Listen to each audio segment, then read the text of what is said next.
ఈరోజు ఒక ఇంపార్టెంట్ సబ్జెక్ట్ని మనం ఎంపిక చేసుకున్నాం. ఒక్క రూపాయి ఖర్చు లేకుండా, ఒక్క మందు వాడనవసరం లేకుండా, డాక్టర్ల దగ్గరికి పోకుండా, ఆసుపత్రులకు వెళ్ళి అడ్మిట్ కాకుండా 180 రోగాలను మనమే బాగు చేసుకోవచ్చు. ఇది కన్సెప్ట్. ఈ కన్సెప్ట్ని మనం అర్థం చేసుకోవడానికి ముందు డిసీజ్ బర్డన్ లేదా రోగాల బరువు అనే భావనని కొద్దిగా మాట్లాడుకుందాం. ఈ భావన కొత్తదేం కాదు. ఇది ప్రపంచ దేశాలు ఎప్పటి నుంచో అవలంబిస్తున్న భావనే ఇది.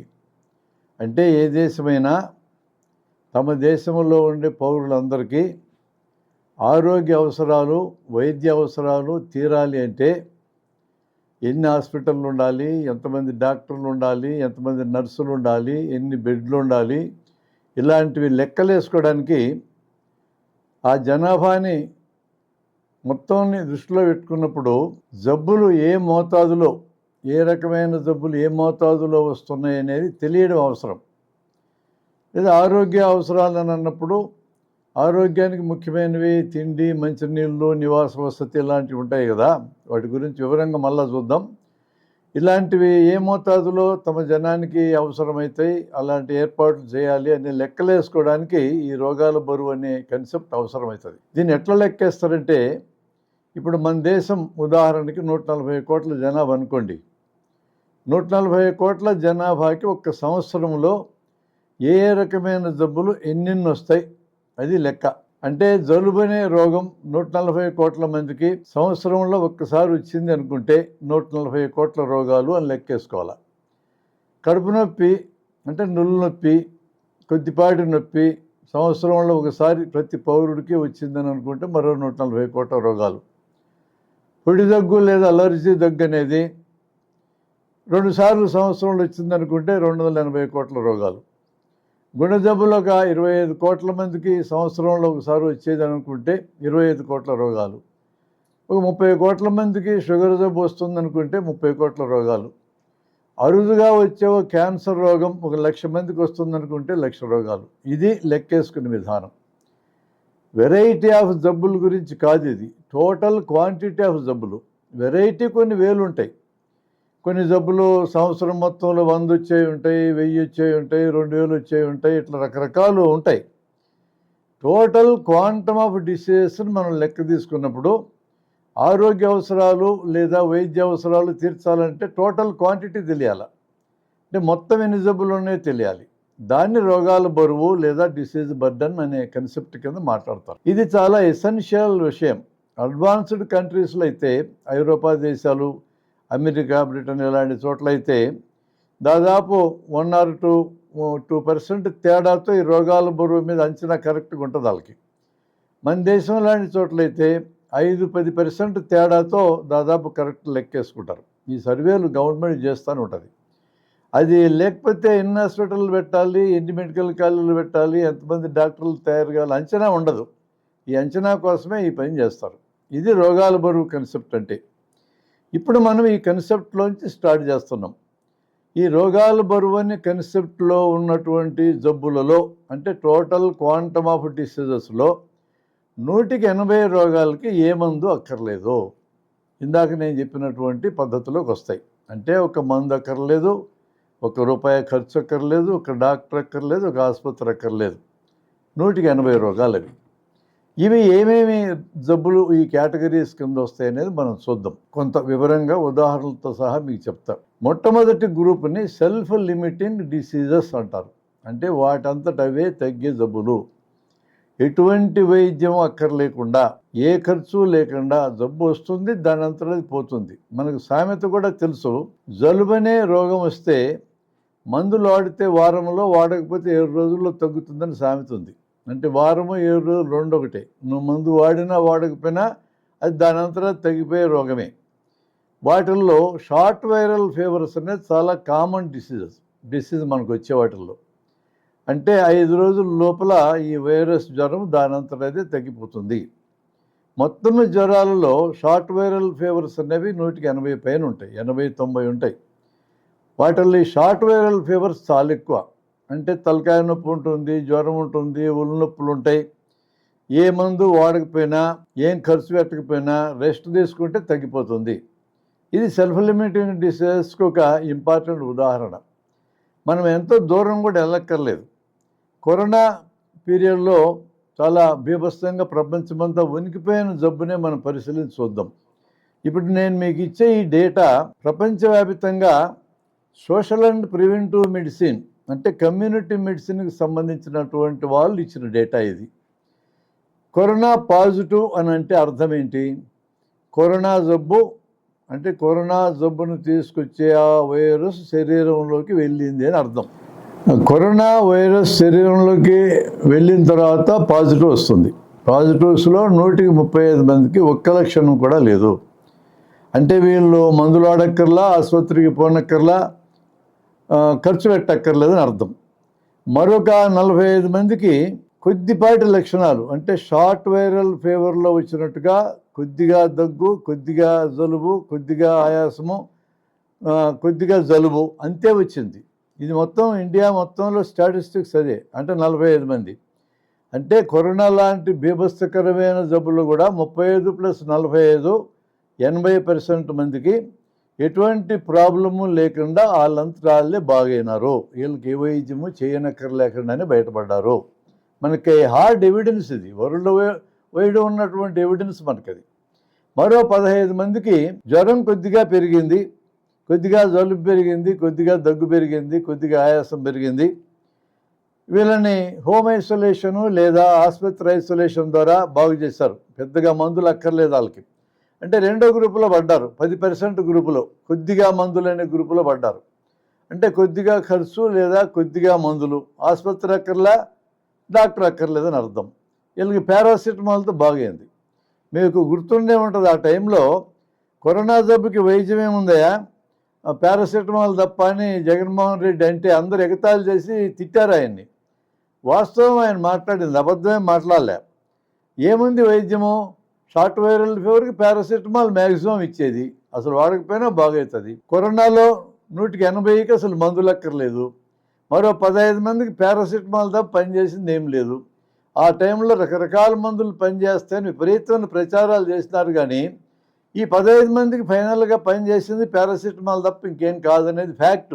వరల్డ్ వైడ్ మనకు వచ్చినటువంటి ఫ్యాక్ట్. ఇంకెవరిని ఎవరు తిట్టాల్సిన అవసరం ఏం లేదు, ఎగతాళి చేయాల్సిన అవసరం కూడా లేదు. ఆ విధంగా 195 మంది కరోనా సందర్భంలో తప్పించుకొని పోయినారు. ఇంకా 5గురు మిగిలారు. ఈ 5గురికి సంబంధించి ఏంటంటే ఇతర జబ్బులు ఉన్నోళ్ళు, షుగరు, బీపీలు, గుండె జబ్బులు ఉన్నోళ్ళు, కార్టికోస్టెరాయిడ్స్ మందులు వాడుతున్న వాళ్ళు, అవయవ మార్పిడి జరిగిన వాళ్ళు, వీళ్ళు ఉన్నారు ఈ 5గురిలో. మొత్తం మీద మన దేశంలో టాలీ ఏంటి, ఫైనల్గా పాజిటివ్స్ వచ్చిన వాళ్ళలో 0.9% మరణించారు. ఈ 5గురిలో కూడా 4.1% తప్పించుకొని పోయినారు. ఈ ఎవిడెన్స్ మనకి ఏం చెప్తా ఉందంటే, నేను చెప్పినటువంటి 180 రోగాలకు మందులు అక్కర్లేదనే దానికి కరోనాను ఒక ఎవిడెన్స్ కింద మనకుంది. కానీ వాస్తవంగా ఏం జరుగుతూ ఉంటుంది హాస్పిటల్లో అంటే, జ్వరం అనే పేరుతో మీరు హాస్పిటల్కి వస్తే ఏమవుతుంది? ఏ డాక్టర్ అయినా సరే మిమ్మల్ని పక్కనే కూర్చోబెట్టుకొని ఈ జ్వరము షార్ట్ వైరల్ ఫీవర్ అయి ఉండొచ్చు, మీకేం భయం లేదు, ఇంటికి వెళ్ళండి, రెస్ట్ తీసుకోండి చెప్తాడా? కానీ బ్రిటన్లో చెప్తారు. బ్రిటన్లో నేషనల్ హెల్త్ సర్వీస్ అని ఉంది, జాతీయ వైద్య వ్యవస్థది, ఆరోగ్య వ్యవస్థ. దీనికి ఫ్యామిలీ డాక్టర్స్ ఉంటారు. ఒక్కో ఫ్యామిలీ డాక్టర్కి 100 నుంచి 150 ఇళ్ళు బాధ్యత ఉంటుంది. ఆ ఇళ్లలోంచి ఎవరైనా ఫోన్ చేసి, డాక్టర్ గారు మా అబ్బాయికి జ్వరం ఉంది అని చెప్పగానే ఆయన ఏమడుగుతాడంటే రిస్క్ ఫ్యాక్టర్స్ ఉన్నాయో అడుగుతాడు. జ్వరంతో పాటు ఏమైనా ఫిట్స్ వస్తున్నాయా, జ్వరంతో పాటు మూత్రం కానీ మరి ఏదైనా రక్తం వస్తుందా మూత్రంలో కానీ ఇతరత్ర, జ్వరంతో పాటు తీవ్రమైన కడుపు నొప్పి వచ్చి అల్లాడిపోతున్నాడు, ఇలాంటివి అడుగుతాడు ఆయన. ఏం లేవండి, తలనొప్పి, ఒళ్ళు నొప్పులు, జ్వరం తప్ప ఇంకేం లేవనంటే ఆ డాక్టర్ ఇచ్చే సలహా ఏంటంటే, మీరు 5 రోజుల పాటు పారాసిటమాల్ తప్ప ఇంకేమీ వాడొద్దు, అది కూడా అవసరమైతే వాడండి, లేకపోతే ఏ మందు వాడొద్దు. జ్వరంలో శరీరంలో ఉష్ణం పెరుగుతుంది కాబట్టి ఎనర్జీ ఎక్కువ ఖర్చు అవుతుంది, ఆహారం బాగా పెట్టండి, నీళ్ళు కూడా బాగా తాపండి, నీళ్ళు కూడా ఆవిరైతాయి కాబట్టి అంతవరకు వైద్యం తప్ప ఇంకేం చేయొద్దండి. 5 రోజుల తర్వాత కూడా మీకు జ్వరం తగ్గకుండా అలానే ఉంటే అప్పుడు మాత్రం నా దగ్గరికి రండి అని చెప్తాడు. అంటే బాగా అభివృద్ధి అయిన దేశం, ఆరోగ్య వ్యవస్థ కూడా అభివృద్ధి అయిన దేశం. ప్రజారోగ్యం గురించి చాలా బాధ్యతగా ప్రభుత్వం వ్యవహరించే దేశం. ఆ దేశంలోనే జ్వరం అంటే వైరల్ ఫీవర్ అయి ఉండొచ్చు, మీరు ఏ వైద్యం చేసుకోవద్దని సలహా ఇస్తూ ఉంటే, మన దేశం లాంటి ఒక వెనకబడ్డ లేదా అభివృద్ధి అవుతున్న దేశంలో ఎట్లా సలహా ఇస్తారో మీరు గమనించండి.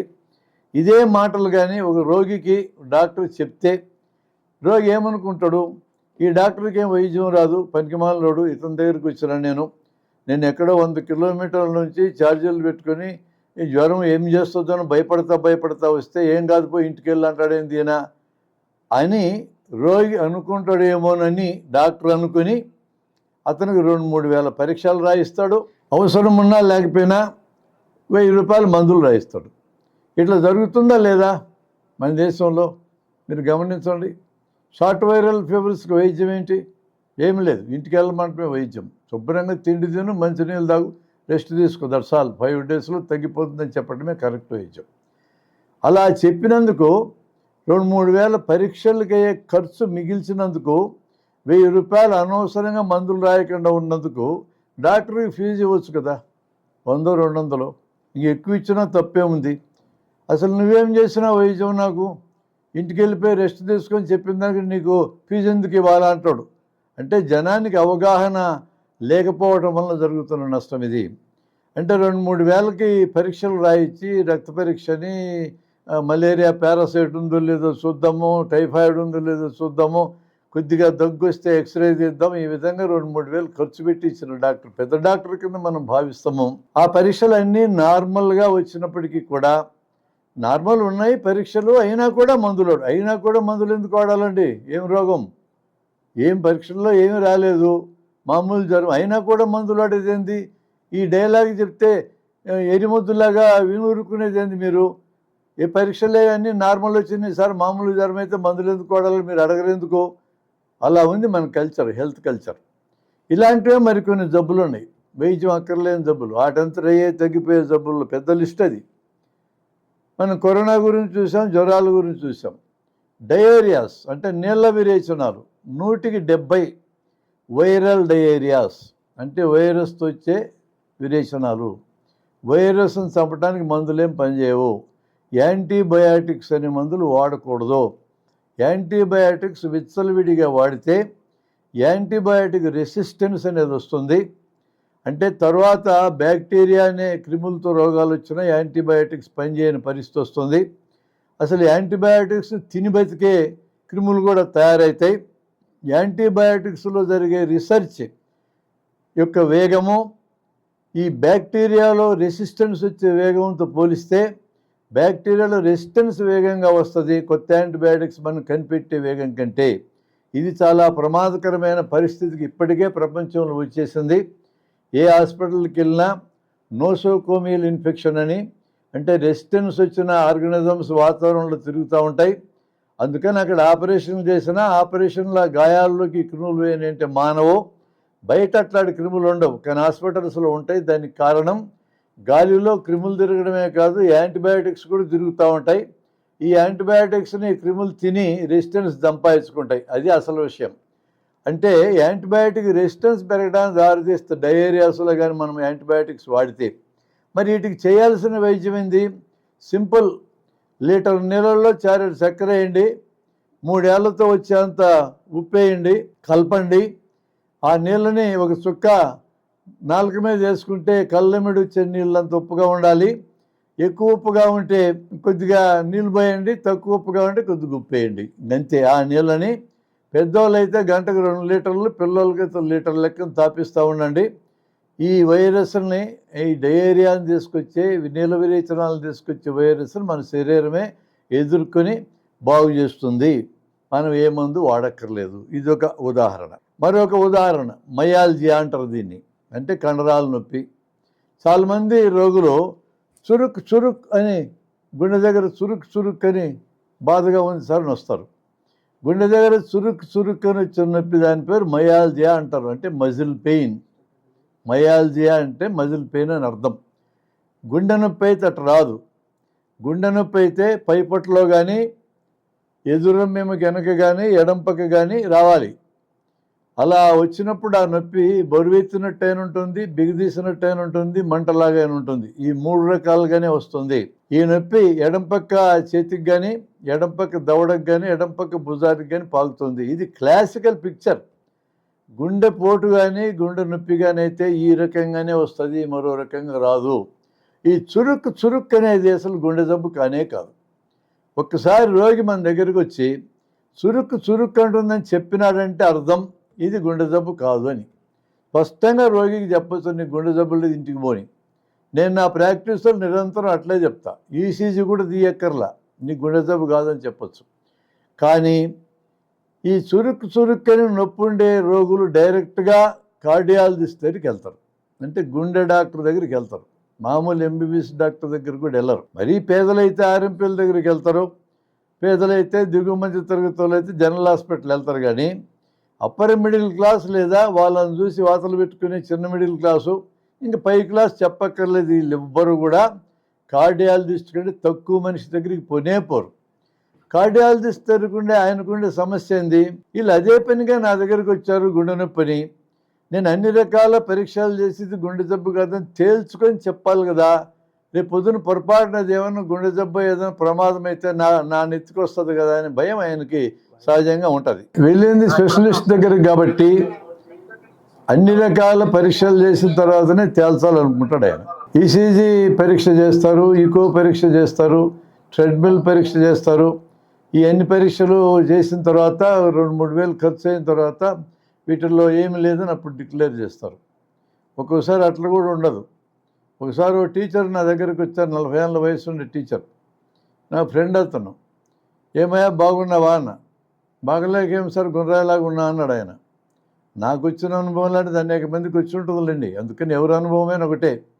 40 ఏళ్ళ వయసు వచ్చింది కదా, పరీక్షలన్నీ చేయించుకున్నావా అన్న. ఏం పరీక్షలు సార్, నాకేం పరీక్షలు అంతా బాగున్నా కదా అన్నాడు. అట్లా కాదులేండి, ఈ మధ్య అందరూ మాస్టర్ హెల్త్ చెకప్ అని చేయించుకుంటున్నారు కదా వేలమేరిగా, మరి చేయించుకుంటే ఏమైనా సమస్య ఉంటే బయటపడుతుంది కదా అని చెప్పాను అన్న. నాకు ఎందుకులే అంటుండే ఏదో అనుమానం మొదలైంది ఆయనకి ఈ మాట చెప్పగానే. సరే గుండెకది పరీక్ష చేయించుకో, ఈసీజీ తీసుకొని పంపించాం. ఇప్పుడు జరుగుతుంది అసలు కథ ఏనండి. ఈసీజీ తీసుకొని వచ్చాడు, ఇంత పొడుగు రీల్ లాగా వస్తుంది అది. ఆ రీల్ను అనుమానంగా చూస్తాడు డాక్టర్. అతను ఎంబీబీఎస్ డాక్టర్ కావచ్చు, కార్డియాలజిస్ట్ కావచ్చు, ఎండీ కావచ్చు, ఎవరన్నా కావచ్చు. కొంచెం ఏదో ఆ వేవ్స్లో తేడా ఉంటే అనుమానంగా చూస్తాడు. ఈ టీచర్కి గుండెలో రాయబడ్డది. ఏం సార్ ఏంది విషయం అంటాడు. ఈ ఈసీజీలో ఇంకా తేలలేదు కానీ నువ్వు కార్డియాలజిస్ట్ దగ్గరికి వెళ్ళు, కర్నూలు వెళ్ళు, లేకపోతే హైదరాబాద్ వెళ్ళని ఇటు సలహా ఇస్తాడు. అక్కడ వెళ్ళిన తర్వాత అక్కడ కార్డియాలజిస్ట్ అనే గుండె డాక్టర్ ఏం చేస్తాడు, మళ్ళీ ఈసీజీ తీస్తాడు. నిన్ననే కదా సార్ ఈసీజీ పరీక్ష చేయించుకున్నా, మళ్ళా తీస్తారు అని అంటాడు ఆయన. ఆయన డాక్టర్ గారు చక్కటి ఆర్గ్యుమెంట్ చెప్తారు వినండి. నిన్నటి ఈసీజీలో నీ గుండె యొక్క నిన్నటి పరిస్థితి తెలుస్తుంది, ఈరోజు నీ గుండె పరిస్థితి తెలియాలంటే ఇప్పుడు మరలా తీయాలి కదా అంటాడు. ఏమంటారు మీరు? తప్పదు కదా, మరలా ఈసీజీ తీస్తారు. అసలు సమస్య అది కాదు. ఈ డాక్టర్ గారి దగ్గర కూడా ఈసీజీ మిషన్ ఉంది, దాన్ని ఖర్చు పెట్టి కొనుక్కొని వచ్చినాడు. దానికి కూడా మేత పెట్టకపోతే అది బతికేది ఎట్లా? ఆ సమస్య కూడా ఉంటుంది. మొదట డాక్టర్ గారు చెప్పిన ఆర్గ్యుమెంట్ కరెక్టే, ఇది కరెక్టే. ఈ రెంటి బ్యాక్గ్రౌండ్లోంచి మళ్ళీ ఈసీజీ తీస్తాడు. ఈయనకి అనుమానం ఇంకా తీయలేదండి, కొరోనరీ యాంజియోగ్రామ్ తీయించుకోండి, క్యాత్ ల్యాబ్కి వెళ్ళి చేయించుకోండి, 10-12 వేలు ఖర్చు అయింది అంటాడు. క్యాత్ ల్యాబ్కి వెళ్ళిన తర్వాత లోపల గొట్టం పెట్టి తర్వాత మందు ఎక్కించి గుండెకి రక్తం సప్లై చేసే రక్తనాళాలు ఎలా ఉన్నాయో చెక్ చేసి చూస్తారు. అది చూసిన తర్వాత నీకు కొద్దిగా ప్రాబ్లం ఉందండి. ఏం ప్రాబ్లం సార్ అంటాడు ఈయన. గుండెకి రక్తం సప్లై చేసి ఎడం పక్క ఉండే రక్తనాళం కొద్దిగా సన్నబడింది అంటాడు. కొద్దిగా అంటే ఎంత సార్ అంటాడు ఈయన. 40% అంటాడు. అమ్మ 40%ఆ అని బిత్తరపోతాడు. అసలే టీచరు 35 మార్కులు పాస్ మార్కు, 34 వస్తే ఫెయిలు, 1 మార్కు తేడా వస్తేనే జీవితాలు గల్లంతయ్యే పరిస్థితి తెలుసు ఆయనకి. 40% బూడిపోయిందంటే భయపడకుండా ఎట్టుంటాడు ఆయన. కాబట్టి భయపడి ఏం చేయాలి సార్ అంటాడు. ఎడల్పు చేయించుకోవాలా అంటాడు డాక్టర్. చేయండి సార్ అంటాడు. 1,50,000 తెచ్చుకో అంటాడు, అంటే రక్తనాళం వెడల్పు చేయడానికి. ఇక ఆయన 1,50,000 ఎక్కడ తెచ్చుకోవాలో ఎవరినప్పుడు అడగాలని కింద మీద పడతా పోతూ ఉంటే వెనక్కి పిలిచి, అది కాదు సార్ చిన్న విషయం చెప్పాలి మీకు, వెడల్పు చేసిన తర్వాత మరలా సన్నబడకుండా ఉండడానికి స్టెంట్ అని గొట్టం బిగిస్తాము. ఒక రక్తనాళానికి బిగించాల్సి వస్తో, యాక్చువల్గా ఫీల్డ్లోకి వెళ్ళినాక 2 చోట్ల బిగించాల్సి వస్తో, 3 చోట్ల అవసరమైతే తెలియదు. ఫారిన్ గొట్టం అయితే 1,30,000 అవుతుంది, ఇండియా గొట్టం అయితే 30,000 అవుతుంది, ఏది ఏమంటారు అంటాడు ఆయన. ఏమంటారండి? సహజంగా ఫారిన్ గొట్టం అంటే గొప్పదనేది అభిప్రాయం మనకుంది. ఏదైనా ఫారిన్ అంటే గొప్ప అని. బయట దేశానికి వెళ్ళి ఇండియా నుంచి ఒక వస్తువు తెచ్చిపెట్టి ఫారిన్ అన్నా కూడా గొప్పే. మరి అట్లాంటి కల్చర్ తయారైపోయింది మన దగ్గర. ఫారిన్ దేయండి సార్ అంటాడు, అంతా 6 లక్షలు టెండర్. ఇప్పుడు కదా గుండె జబ్బు వస్తుంది టీచర్కి, ఇప్పటిదాకా రాంది. అంటే ఒక మామూలు నొప్పితో వచ్చినటువంటి ఆయన కూడా ఇంత క్రతువు నడుస్తూ ఉంటుంది. అంటే ఎక్కడైతే ప్రైవేటు వైద్యం ఉంటుందో, ప్రైవేటు వైద్యం ఉన్న చోటల్లా అనవసర పరీక్షలు ఉంటాయి, అనవసరం మందులు ఉంటాయి, అనవసరం వైద్యాలు ఉంటాయి, అనవసరం ఆపరేషన్లు కూడా ఉంటాయి. ఓ చిన్న పిల్లని పట్టుకొస్తారు డాక్టర్ దగ్గరికి. నేను ఇందాక చెప్పిన 80%లోదే ఇది కూడా. అమ్మో కడుపు నొప్పి, అమ్మో తలనొప్పి, అమ్మో గుండె నొప్పి అని వస్తారు పిల్లోడు. వాడు 8 ఏళ్ళు ఉంటుంది వాడి వయసు. ఆడి ముఖం చూస్తేనే మాకు అర్థమవుతుంది వాడికి ఏ రోగం లేదని. కానీ మేము చెప్తామా ఏ రోగం లేదని? ఏ రోగం లేదని చెప్పాలంటే అన్ని రోగాల్ని పరీక్ష చేసుకొని చూడాలి కదా. మాకు పండగే పండగ. నువ్వు అమ్మో కడుపు నొప్పి, అమ్మో గుండె నొప్పి అంటే అన్ని పరీక్షలు చేయించవచ్చు. ఏ పరీక్షలో జబ్బు ఉండదు. ఖచ్చితంగా రోగం లేదని ముందే తెలుసు మాకి. ఖచ్చితంగా బాగే జబ్బు అది, అదే జబ్బే కాదు అని ఇందాక చెప్పిన 180 రోగాలు అది. తల్లిదండ్రులకి భయం, ఆ భయంలో పట్టుకొస్తారు డాక్టర్ దగ్గరికి. ఈ అమ్మో కడుపు నొప్పి, అమ్మో గుండె నొప్పి, అమ్మో తలనొప్పి అనే ఇవన్నీ కూడా 180 రోగాల్లో పడేవి. వీటికి వైద్యం అక్కర్లేదు. వాళ్ళకి రీఅష్యూరెన్స్ ఉండాలి.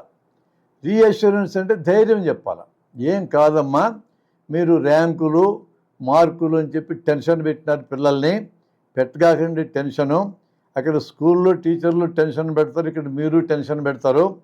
పోయిన నెల ఏమో 1వ ర్యాంక్ వచ్చి ఈ నెలది 3వ ర్యాంక్ ఏందనుకో, అక్కడ టీచర్ పెద్ద క్లాస్ బిగుతాడు. ఆడు ఏడ్చుకుంటూ ఏడుపు ముఖం పెట్టుకుని ఇంటికి రాగానే ఇంట్లో తండ్రి తల్లి మళ్ళీ క్లాస్ బిగుతారు. పైగా బ్లాక్మెయిల్ చేస్తారు. నేను మీ అమ్మ ఇంత కష్టపడి సంపాదించింది దేనికి అనుకుంటున్నావు, నీకు 1వ ర్యాంకు రాకుండా 3వ ర్యాంకు వస్తే ఎట్లా అని బ్లాక్మెయిల్ చేస్తారు. ఈ గోలతో నీ పిల్లలకి గుండె నొప్పి, తలకాయ నొప్పి, కడుపు నొప్పి వస్తాయి. ఇది అసలు విషయం. కడుపు నొప్పి అని అనేక మంది వస్తుంటారు డాక్టర్ దగ్గరికి, మా దగ్గరికి వస్తారు. కడుపు నొప్పి 180 కడుపు నొప్పులు ఏమీ చేయవు, వాటంతటే తగ్గిపోయేవి. కానీ నీకు భయం ఉంది ఇదేదో పెద్ద జబ్బని. అప్పుడు ఏం జరుగుతుందో చూడండి. అది 80%లోదే, గుర్తుపెట్టుకోండి, మర్చిపోవద్దండి. అప్పుడు ఏమవుతుందంటే, నీకు పొట్టలో ఏముందో తెలుసుకోవడానికి స్కానింగ్ చేయించుకో అంటాం. స్కానింగ్ చేస్తేనే నమ్ముతారు. ఒకసారి డ్రైవర్ నా దగ్గరికి వచ్చాడు, లారీ డ్రైవర్. అతన్ని పడుకోబెట్టి పరీక్ష చేశాను. పొట్టంతా నొక్కగానే అతనికి అపెండిసైటిస్ జబ్బు ఉందని తేలిపోయింది. అసలు అపెండిసైటిస్ జబ్బు కనుక్కోవడానికి అది ఖచ్చితంగా 80లో పడదు. అది 100కి చివరుండి 10లో పడుతుంది. ఖచ్చితమైన వైద్యం చేయాల్సిన జబ్బు కింద వస్తుంది అది. అంటే 100కి 10 రోగాలు ఉంటాయి అవి. అంటే కడుపులో పై పొట్టలో నొప్పి మొదలవుతుంది, కుడిపక్క కిందకి దిగుతుంది. ఆ కుడిపక్క కింద పొట్ట మీద నొక్కితే ఒక చోట అమ్మో నొప్పి అని ఎగురుతాడు. అది కరెక్ట్ పిక్చర్ అది. ఆ జబ్బు నేను నిమిషంలో కనుక్కున్నా. నీకు అపెండిసైటిస్ అనే జబ్బు ఉందా, కొంచెం ఎక్కువే ఉంది, ఆపరేషన్ చేసుకుని తీసేసుకోవాలా అన్నా. అతను పోతూ పోతూ స్కానింగ్ కూడా చేయాలి, ఈ డాక్టర్కి ఎట్ట అర్థమైందో అని అన్నాడు. అది ఎంత అవమానకరమైన డైలాగ్ అది. వెనక్కి పిలిచి అతన్ని పడుకో స్కానింగ్ బల్ల మీద అని చెప్పి స్కానింగ్ చేసి 200 వసూలు చేసిన తర్వాత స్కానింగ్లో కూడా అపెండిసైటిస్ జబ్బు ఉందని తేలిందన్నాక నన్ను నమ్మాడు. అసలు జనం మిషన్లు నమ్మడం మొదలుపెట్టినారు, డాక్టర్లను నమ్మడం మానేసినారు. ఎక్స్రే చేశారు, అంతా కనపడుతుంది. పొట్టలో గొట్టమే ఇచ్చుకోవడానికి వచ్చినాను సార్ నేను, స్కానింగ్ చేశారు, పెద్ద స్కాన్ చేశారు, పెద్ద స్కాన్, ఎంఆర్ఐ స్కాన్ చేయి తలకాయ నొప్పికి, ఇట్లా అడగడం మొదలుపెట్టినారు. పాపం వాళ్ళనేమంటాంలేండి, అవన్నీ నేర్పించింది మేమే కదా. వాళ్ళంతటా వాళ్ళకి ఏం తెలిసి ఈ పేర్లన్నీ మేమే నేర్పించినాం. మాకు జబ్బు అర్థం కానప్పుడల్లా పరీక్షలు చేయిస్తాం. అర్థమైంది దానికి ఇందాక నేను చెప్పినట్టు నిమిషంలో చెప్పాను కదా అపెండిసైటిస్ రోగాన్ని. అట్లా అర్థమైతే ఏ పరీక్షలు ఎక్కర్లేదు. అర్థం కానప్పుడు రకరకాల పరీక్షలు చేస్తాం. సరిగ్గా గురి చూసి బాణం కొట్టగలిగినోడు ఒక్క బాణంతో గురి మీద కొట్టేయగలడు. బాణం సరిగ్గా కొట్టని చేతగానే 10 బాణాలు వేస్తారు, ఏదో ఒకటి తగలకపోద్దా అని. సరిగ్గా అట్లాగే ఒక మందు బదులు 10 మందులు రాసేది కూడా ఏ మందు పని చేస్తే అర్థం కాకనే. ఒక పరీక్ష బదులు 10 పరీక్షలు రాసేది కూడా అర్థం కాకనే రాస్తాం. ఒక డాక్టర్ గారిని 10 డాక్టర్ల దగ్గర తిప్పేది కూడా అర్థం కాకనే తిప్పుతాం. అర్థం కాకపోవడం నేరమేం కాదు అది. ఒక్కోసారి జబ్బు అర్థం కాదు అంతే. అంత సింపుల్గా చూడాలి పేషెంట్లు కూడా. అటు కాకుండా ఈ పరీక్షలనే చేయించాం. ఇప్పుడు నేను స్కానింగ్ దాని దగ్గరికి పంపిస్తా. స్కానింగ్ డాక్టర్ మేము పంపిస్తేనే అతనికి తిండి దొరికేది. అతను ఏం రాస్తాడు, అపెండిసైటిస్ అనే అనుమానం ఉందని నేను రాసి పంపించాను అనుకోండి, అతను ఖచ్చితంగా అపెండిసైటిస్ అనే రాస్తాడు. అంటే నేరుగా అపెండిసైటిస్ అని రాయడు. రేపు పొద్దున్న లీగల్గా ఇబ్బంది అవుతుందని అపెండిక్స్ గోడ మందమైంది, అపెండిక్స్ లావెక్కింది, అపెండిక్స్ సీకమన్ అవయవం వెనక దాక్కొని ఉంది, అపెండిక్స్ చుట్టూ ఒమెంటం అనేది ఉంది, ఇట్లా రాస్తాడు ఆయన. మాకెందుకు ఆ రిపోర్ట్లు అపెండిక్స్ అనే మాట కనపడితే చాలు, పేషెంట్ ఆ కాగితం పట్టరాగానే అదిగో అపెండిసైటిస్ ఉందని రాసినట్టు చూడు స్కానింగ్ కూడా, ఇంకా ఆపరేషన్ చేయించుకో అంటాం. అది నార్మల్ అపెండిక్స్ అయి ఉండొచ్చు, కానీ ఆపరేషన్ చేయించుకొని చెప్పడానికి ఆ మాట మాకు ఉపయోగపడుతుంది. అపెండిసైటిస్ ఆపరేషన్ చేస్తాం. అపెండిక్స్ తీసేసినాక మళ్ళీ రాదు రోగం ప్రాపర్గా తీస్తే, దీన్ని బయాప్సీ పరీక్షకి పంపిస్తాం. అంటే పెథాలజీ పరీక్ష అని చేస్తాం అనమాట. అంటే ఫైనల్ టెస్ట్ అది. అపెండిసైటిస్ అనుమానంతో అపెండిక్స్ తీసి దీన్ని కానీ పెథాలజిస్ట్ దగ్గరికి పంపిస్తే ఖచ్చితంగా అపెండిసైటిస్ అని రాస్తాడు ఆయన. మీకు డౌటే అక్కర్లేదు. ఎందుకని రాస్తాడు అక్కడ? నార్మల్ అపెండిక్స్ అని రాశాడు అనుకో, ఆ రిపోర్ట్ పట్టుకొని పేషెంట్ మా దగ్గరికి తిరిగి వచ్చారనుకో, ఏం సార్ మామూలు అపెండిక్స్ అయితే నువ్వు ఆపరేషన్ చేసి 20,000 గుంజేస్తావు మా దగ్గర అని వాడు తిడతాడు. ఈ తిట్లు నాకు తగలకుండా తప్పించాలంటే ఆయన అపెండిసైటిస్ అని రాయాలి. ఒకసారి ఆయన నార్మల్ అపెండిక్స్ అని రాస్తే ఇంకా ఆయన దగ్గరికి మరలా నేను స్పెసిమెన్లు పంపించే సమస్య లేదు. ఎందుకంటే నా మర్యాద తీసేసినాడు కదా, ఆయన మర్యాద నేను ఎందుకు కాపాడితే ఆయనకు ఆదాయం నేను ఎందుకు ఇస్తా. ఇట్లాంటి ఒక విషవలయంలో ఈరోజు వైద్యం పడిపోయింది. అంటే నార్మల్ అపెండిక్స్లు కూడా అనేకం పెరికేస్తున్న సందర్భాలు ఉన్నాయి. అనవసరమైన ఆపరేషన్ జరుగుతున్నాయి. గుండె రక్తనాళాలు ఖచ్చితంగా సన్నబడి స్టెంట్ వేయాల్సిన అవసరం ఖచ్చితంగా ఉన్నప్పుడు వేయాల్సిందే, నేను దాన్ని కాదంటల్లా. అంత అవసరం లేకుండా కూడా వేస్తున్న సందర్భాలను మనం తోసిపుచ్చలేము, జరుగుతూ ఉన్నాయి. నైవేలి లిగ్నైట్ అనే వాళ్ళకి మద్రాసు రాష్ట్రంలో, తమిళనాడు రాష్ట్రంలో వాళ్ళకి వైద్యానికి నైవేలి లిగ్నైట్ కార్పొరేషన్ పెట్టుకుంటుంది. వాళ్ళు వచ్చి ఒక పెద్ద హాస్పిటల్లో మద్రాసులో ఏమడుగుతున్నారంటే, మాకెటో రియంబర్స్మెంట్ ఉంది సార్, కొంచెం సన్నబడింది ఆ గుండెకి రక్తనాళం, స్టెంట్ వేయండి, మళ్ళీ ఫ్యూచర్లో సన్నబడుకొని ఉంటుంది అంటే అది అవసరం లేకుండా కూడా ఏమని అడుగుతున్నారు వాళ్ళు. ఎందుకంటే రియంబర్స్మెంట్ వస్తుంది కాబట్టి. అంటే భవిష్యత్తులో రోగం వస్తుందనే పేరుతో తీసేస్తే కూర్చుంటామా? అపెండిక్స్ రోగం వస్తుందేమని చెప్పి ఇప్పుడు అపెండిక్స్ తీసేస్తామా? అంటే కంటికి రోగం వస్తుంది కన్ను బీకేద్దామా? చర్మానికి రోగం వస్తుంది ఒలిచేద్దామా?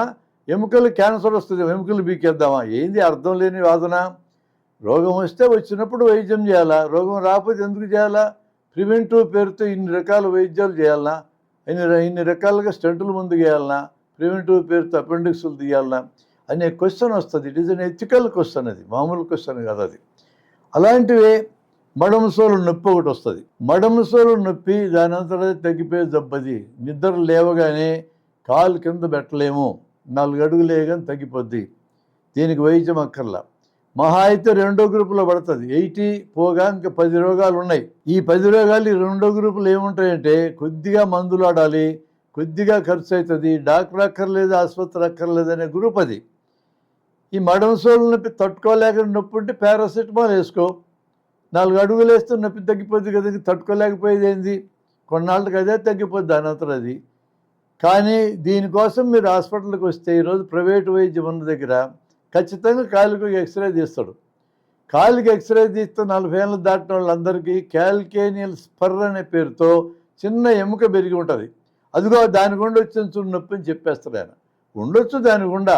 ఆ క్యాల్కేనియల్ స్పర్ అనేది ఏం చేస్తుంది? ఉంటుంది అంతే. 40 ఏళ్ళు దాటిన వాళ్ళు అందరికీ ఉంటుంది, ఏమీ చేయదు అది. దానికి ఆపరేషన్ అవసరం ఏముంది? ఇలాంటిదే ఈ మొదటి గ్రూపులో పడే ఇంకొక జబ్బు నడుము నొప్పి. నడుము నొప్పి అనేక కారణాలతో వస్తుంది. కండరాల నొప్పి కూడా కావస్తుంది, ఎముకల బిళ్ళలు పక్కగా జరిగి ఉండొచ్చు నడుము ఎముకల మధ్య, ఏదైనా కారణం. కానీ 100కి 95 సందర్భాలలో ఇవి మొదటి గ్రూపులో పడతాయి.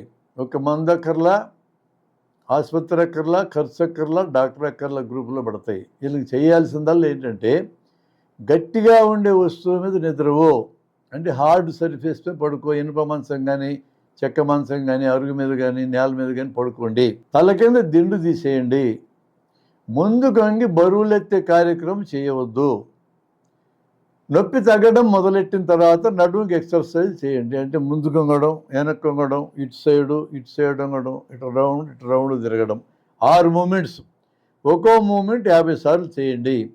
నెల 15 రోజుల్లో దీనంతటి ఇదే తగ్గిపోతుంది. తగ్గకుండా ఉన్న 5% పీపుల్ మాత్రమే డాక్టర్ దగ్గరికి వెళ్ళాలి. డాక్టర్ కూడా ఈ రకమైన వైద్యాన్ని కొంత ఇన్సిస్ట్ చేసి ఇంకొంతకాలం పాటించమని చెప్తాడు. అప్పటికీ తగ్గకపోతే నడుము ఎముకకి ఎంఆర్ఐ కానీ సిటీ స్కాన్ కానీ చేయించాలి. ఎప్పుడు సిటీ స్కాన్ చేయించాలి, ఎప్పుడు ఎంఆర్ఐ చేయించాలా? 100కి 95కి చేయించాల్సిన అవసరం లేదు. వీళ్ళందరికీ ఎంఆర్ఐ చేయిస్తే ఎంఆర్ఐ మిషన్కి ఎంత పని దొరుకుతుంది? ఆ మిషన్లు తయారు చేసే కంపెనీకి ఎంతెంత లాభాలు వస్తాయి? ఆ ఎంఆర్ఐ ఏం చెప్తుంది? నడుములో 35-40 ఏళ్ళు దాటిన వాళ్ళందరికీ నడుములో బిళ్ళల పక్క జరిగే ఉంటాయి. నొప్పి ఉండదు, కానీ జరిగే ఉంటాయి. అంటే ఓవర్ స్టేట్ చేస్తుంది ఎంఆర్ఐ. ఉన్న జబ్బుని ఎక్కువ చేసి చెప్తుంది కాబట్టి ఎంఆర్ఐ చూపించేదిగో బిళ్ళల పక్క జరిగి నేను ఎంఆర్ఐ కూడా చెప్పింది చూడని చెప్పి డాక్టర్ భయపెట్టగలడు. ఆ ఇన్సిస్ట్ చేసేవాడు అనుకోండి, ఆ పేషెంటు నడుముకి ఆపరేషన్ చేయించుకో అంటాడు. ఆయన సొమ్ము ఏం పోతుంది? నీకు 40-50 వేలు నీకు పోతుంది. దాంతో సమస్య పరిష్కారమైందని చెప్పలేం కదా. దాని అంతటైతే తగ్గే జబ్బుకి ఆపరేషన్ ఎందుకు చేయించాలా? అందువల్ల నడుము నొప్పి ఎవరికి వచ్చిన మొదట్లో అది క్రిటికల్ పెయిన్ అయ్యుండి డాక్టర్ చెప్పగలడు. క్రిటికల్ పెయిన్ అయితే న్యూరలాజికల్ డెఫిసిట్ వస్తుంది. నరాలు గట్టిగా కానీ ఒత్తుకుంటే కండరాలు పడిపోయే పరిస్థితి వస్తుంది. అలాంటి సందర్భంలో డాక్టర్ దగ్గరికి పోవాలి తప్ప మామూలుగా నడుము వరకు నొప్పి ఉంది, కాళ్ళకు నొప్పి రావడంలా, కండరాలు వీక్ కావడంలా 100కి 95 మంది రెస్ట్తో బాగవుతుంది. నాకే అనుభవం ఎదురైంది. నేను 117 కిలోలు బరువు ఉన్నా ఒకప్పుడు. బరువుకి తగ్గడానికి ఆపరేషన్ చేయించుకొని నా కొడుకు డాక్టర్ అమర్ ఎంటబడతా ఉంటే 5 ఏళ్ళు వాయిదా వేసా. ఎక్కడ చేయించుకోవటం లేకపోతే నడుముకి ఆపరేషన్ అని. ఈ లోపల నడుము నొప్పి వచ్చింది. అంటే బిళ్ళలు పక్క జరిగినాయి. మా దగ్గర ఉండే న్యూరో ఫిజిషియన్ దగ్గరికి వెళ్తే, సార్ ఇది బిళ్ళల పక్క జరిగింది, గ్యారెంటీకి ఆపరేషన్ చేయించుకోవాలని చెప్పాడు. ఇది ఎక్కడి బాధలో నాయన, ఆపరేషన్ నడుముకి మళ్ళా లావు తగ్గడానికి ఇంకో ఆపరేషన్, నేను చావలేనని హైదరాబాద్లో డాక్టర్ సుధీర్ రెడ్డి అని ఉంటే ఆయనకి ఫోన్ చేశాం. నా క్లోజ్ ఫ్రెండ్ డాక్టర్ బాయారెడ్డి గారు అల్లుడు ఆయన. సార్ నువ్వు ఆపరేషన్ చేయించుకోకు, నువ్వు రెస్ట్ తీసుకో, తగ్గిపోద్ది. ఎటు బరువు తగ్గడానికి ఆపరేషన్ చేయించుకోవాలంటున్నావు కదా, అప్పుడు ఎటు రెస్ట్ తీసుకుంటే ఆ రెస్ట్లో ఇది కూడా పోతుందిలే అన్నాడు. ఇమీడియట్గా డాక్టర్ అమర్ దగ్గరికి వెళ్ళి బరువు తగ్గడానికి ఆపరేషన్ బేరియాట్రిక్ చేయించుకున్నా. వారానికల్లా నడుము నొప్పి కూడా లేకుండా పోయింది. బరువు తగ్గే సమస్య దాంతో పోయిన సమస్యలు పోయినాయి, మళ్ళీ ఇది కూడా పోయింది. ఏంటి దీని అర్థం? నడుము నొప్పి వచ్చిన ప్రతి ఒక్కరూ వెంటనే ఆపరేషన్కి వెళ్ళక్కర్లేదు, వెంటనే పెద్ద పెద్ద పరీక్షలకు వెళ్ళక్కర్లేదు. రెస్ట్ అనేది ఇవ్వాలి. రెస్ట్ ఇవ్వాలి, ముందుకు బరువులు ఎత్తుకుని ఉండాలి, తలకింద దిండు లేకుండా ఉండాలి.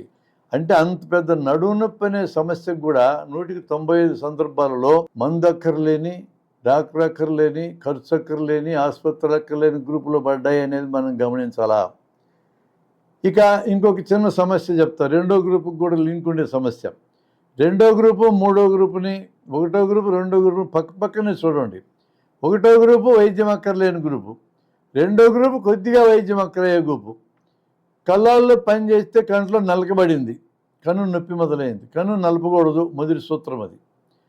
దీనికి 1వ గ్రూపులో పడ్డప్పుడు ఏం చేయాలి? ఒక పెద్ద బేసిన్లో నీళ్లు పెట్టి తలకాయ దాంట్లో ముంచి, అంటే కళ్ళం దాంట్లో ముంచి 10 సార్లు రెప్పలెట్లు ఆడిస్తే 100కి 90 మందికి ఆ కంట్లో పడ్డ నలుసిపోతుంది. ఇదే గ్రూపులో పడ్డదండి. ₹1 ఖర్చు లేదు, మందు అక్కర్లేదు, డాక్టర్ అక్కర్లేదు, ఆసుపత్రి అక్కర్లేదు, గ్రూపులో పడ్డది. కానీ మధ్యతరగతి వ్యక్తి డబ్బు ఖర్చు పెట్టుకోగలిగేటోడు కంట్లో నలుసుబడితే ఎక్కడికి పోతాడు? డైరెక్ట్గా కంటి డాక్టర్ దగ్గరికి పోతాడు. కంటి డాక్టర్ దగ్గరికి 90 మంది పోనక్కర్లా. ఆ తర్వాత 2వ గ్రూపులోకి వద్దాం. 10 మంది మిగిలారు. కన్ను తెరిచిట్లా భూతద్దం పెట్టి చూస్తే, భూతద్దం అంటే ఇది రీడింగ్ గ్లాస్, ఇది భూతద్దం. చత్వారం అద్దాలు వాడేవాళ్ళు ఉన్నారు, కింద భూతద్దం ఉంటుంది. దాంతో చూస్తే గుడ్డు మీద సన్న నలక కనపడుతుంది. ఒక న్యూస్ పేపర్ ముక్క తీసుకొని నీళ్ళల్లో తడిపి దాన్ని ఆ నల్లగా కనపడే ఆ నలక మీద దాన్ని పెట్టేట్టు లాగితే వచ్చేస్తుంది. నొప్పి అని అనిపిస్తే జైలుకే 2 సుక్కలు వేయాలి. ఇది కొద్దిపాటి మందు వాడాల గ్రూప్లోకి వచ్చింది. ఇప్పుడు ఆ నల్లకి బయటకు లేచి వస్తుంది, 109 మందికి లేచి వస్తుంది. ఇంకెంతమంది మిగిలారండి? ఒక్క పేషెంట్ మిగిలారు. కంటి డాక్టర్ దగ్గరికి వెళ్ళవలసిన అవసరం ఉన్న రోగులు ఒక్కడు మిగిలాడు కంట్లో నలకబడితే. నేను దాదాపు 35 ఏళ్ళ నాడు నేను వైద్యం చాలామందికి చదువు లేని వాళ్ళు కూడా నేర్పడం మొదలెట్టిన కాలం అది. అంటే కొద్ది చదువు ఉన్న వాళ్ళకి, చదువు లేకపోయినా కొన్ని టెక్నిక్స్ నేర్పచ్చు. మాకు రెగ్యులర్గా కటింగ్ చేయడానికి వచ్చే అయ్యన్న అని ఒక ఆయన ఉన్నాడు కర్నూలులో. ఆయనకు 35 ఏళ్ళ నాడు కంట్లో నలకట్ట తీయాలో నేను నేర్పించా. ఆయన ప్రతిరోజు 10 మంది కంట్లో నలకలు తీస్తాడు. డబ్బులేం తీసుకోడు, తేలికైన చుక్కలు 2 వేస్తాడు. కన్ను అనస్థటైజ్ అవుతుంది, నొప్పి తెలియదు. ఈ దూది కాస్త నీళ్ళల్లో తడిపి కొనలాగా తయారు చేసి కానీ న్యూస్ పేపర్ ముక్క కానీ పెట్టి ఆ కంట్లో నలక మీద ఇటు పెట్టుగానే లేచి వస్తుంది. ఇంతవరకు ఒక్కరిని కూడా కంటి డాక్టర్కి పంపాల్సిన అవసరం రాల. 35 ఏళ్ళ నుంచి రోజుకి 10 మందికి తీస్తాడు. అతను ఎట్లా తీస్తాడని మీరు నాతో గొడవ పెట్టుకోవచ్చు, నిజమే. ఈ దేశంలో అతను కూడా చేయాల. బాగా భారీగా డబ్బులున్న దేశమైతే, డాక్టర్లకు కుప్పలు డబ్బులు ఇవ్వగలిగినంత ధనవంతులు ఉన్న దేశమైతే ఓకే, డాక్టర్ దగ్గరికి బొమ్మంటాను నేను. బాగా ధనికులున్న దేశం ఇది. జనం ఉన్న దేశం కాదు, పేదలున్న దేశం. ధనికులు ఒకరిద్దరు ఉన్న దేశం. అదానీలకు అంబానీలకు ఉన్నట్టు లక్షల కోట్ల డబ్బులు ఎక్కడున్నాయి జనం దగ్గర. నిరుపేదలు గవర్నమెంట్ హాస్పిటల్కి వెళ్ళాల్సిన పరిస్థితులు ఉన్న వాళ్ళు ఉన్నారు. ఇట్లాంటప్పుడు ఏ గ్రామానికి ఆ గ్రామం కంట్లో నలకబడితే తీసే యూత్ను తయారు చేస్తే తప్పేంది? తేలికైన చుక్కలు అంతే. అది 2వ గ్రూపులోకి వచ్చింది. కాబట్టి సారాంశం ఏంటంటే, మొత్తం వాటంతరే దగ్గర జబ్బుల్లో 180 ఉన్నాయి. ఇక 2వ గ్రూప్ ఉంది రోగాల బరువులో. అసలు ఇది రోగమే కాదు, రోగం అనుకుని డాక్టర్ దగ్గరికి వస్తాడు. ఇదో గ్రూపు. ఇది పెళ్లి డిన్నర్కి వెళ్ళాడు ఒక అతను. రకరకాల ఆహారాలు పెడితే అన్నీ తినాలి కామాలు అనుకుని అన్నీ తిన్నాడు ఆయన. ఈ మధ్య పెళ్ళిళ్ళు కూడా విచిత్రంగా జరుగుతున్నాయి. 40 ఐటమ్ల పెళ్ళి, 50 ఐటమ్ల పెళ్ళి, 100 ఐటమ్ల పెళ్ళి, ఐటమ్స్లో కొలుస్తున్నారు పెళ్ళిళ్ళని. భారీ ఖర్చులు పెట్టేస్తున్నారు. ఏమంత ఖర్చు పెట్టుకుని రిజిస్ట్రేషన్ ఆఫీసులో పెళ్లి చేసుకుని పెళ్ళి కదా అని ఎవరు అనుకోవటం లేదు. అలా అనుకోని కారణంగా భారీ ఖర్చులు పెట్టేప్పుడు ఎన్ని ఐటమ్స్ పెడితే అన్నీ తినాలి కదా అనుకున్నాడు ఆయన. తిన్నాడు, అది ఊరికే దొరికేది కాబట్టి మింగాడు. ఆయన కడుపు నొప్పి వచ్చింది. ఎక్కువ తింటే కడుపు నొప్పి వచ్చింది. ఆయన డాక్టర్ దగ్గరికి వచ్చాడు. ఒక పూట రెస్ట్ ఇస్తే బాగుపడుతుంది అది. అది రోగమే కాదు, రోగం అనుకోని డాక్టర్ దగ్గరికి వచ్చాడు. ఇందాక నేను చెప్పా, గుండెలో చురుకు అని. రోగమే కాదు అది. అతను ఎట్లా డాక్టర్ దగ్గరికి పోయినాడో ఈ కడుపు నొప్పి అని డాక్టర్ దగ్గరికి వచ్చాడు. డాక్టర్ దగ్గరికి వస్తే ఆయన హిస్టరీ తీసుకున్నాడు అనుకోండి. ఏం జరిగిందండి, ఏమన్నా గిటనాహారాలు తిన్నావంటే, గిటనాహారాలు తినేది ఏం సార్, నేను పెళ్ళికి వెళ్ళినా కొంచెం కాస్త ఎక్కువే తినాలండి అని అంటాడు అతను. అయిపోయింది, డయాగ్నోసిస్ వచ్చేసింది, రోగం మీద తెలిసిపోయింది. అయితే ఇప్పుడు తినగాకండి సార్, సెలవు వేయండి చెప్పాలా. అది కరెక్ట్ ఆన్సర్. అసలు ఆ హిస్టరీ తీసుకుని ఓపిక లేదు మా డాక్టర్లకి. అమెరికా స్టైల్ వైద్యం, ముందు పరీక్షలు, తర్వాత రోగితో మాట్లాడడం. బ్రిటిష్ స్టైల్లో నేర్చుకున్నాం మేము చదువు, అమెరికా స్టైల్లో ప్రాక్టీస్ చేస్తున్నాం. బ్రిటిష్ స్టైల్ అయితే 10 నిమిషాలు 15 నిమిషాలు రోగితో మాట్లాడాలా. క్లియర్గా హిస్టరీ తీసుకుంటే అక్కడ మాకు క్లూ దొరుకుతుంది. ఆ హిస్టరీ తీసుకోవడం పూర్తి అయ్యేటప్పటికే దాదాపుగా 190 కేసుల్లో సమస్య ఉంది అర్థమైపోద్ది మాకు. ఆ రకమైన స్టైల్ ఇప్పుడు లేదు. అసలు డాక్టర్ని చూడకముందే కడుపు నొప్పి అయితే ఎండోస్కోపీ చేయించుకో, పొట్టలో గొట్టమేయించుకో, అలా అయితే స్కానింగ్ చేయించుకొని పంపిస్తాం. ఏమొస్తుంది స్కానింగ్లో? అడ్డుగోలుగా తిన్నోడికి ఏమి రాదు, నార్మల్ వస్తుంది. ఎండోస్కోపీ చేస్తే ఏమొస్తుంది? అది కూడా నార్మలే వస్తుంది. మీరు ఎండోస్కోపీ గురించి మీకు తెలియదు. ఎండోస్కోపీ చేసే గ్యాస్ట్రోఎంట్రాలజిస్టుల దగ్గర ఆ నోట్లో గొట్టమేసే పరీక్షలు వచ్చే రిపోర్ట్లు ఎట్లుంటాయి తెలుసండి? 199కి జిఈఆర్డి గ్రేడ్ 1, గ్రేడ్ 2, గ్రేడ్ 3 ఇట్టిస్తారు. జిఈఆర్డి అంటే గ్యాస్ట్రో ఇసోఫేజియల్ రిఫ్లక్స్ డిసీజ్ అని అర్థం.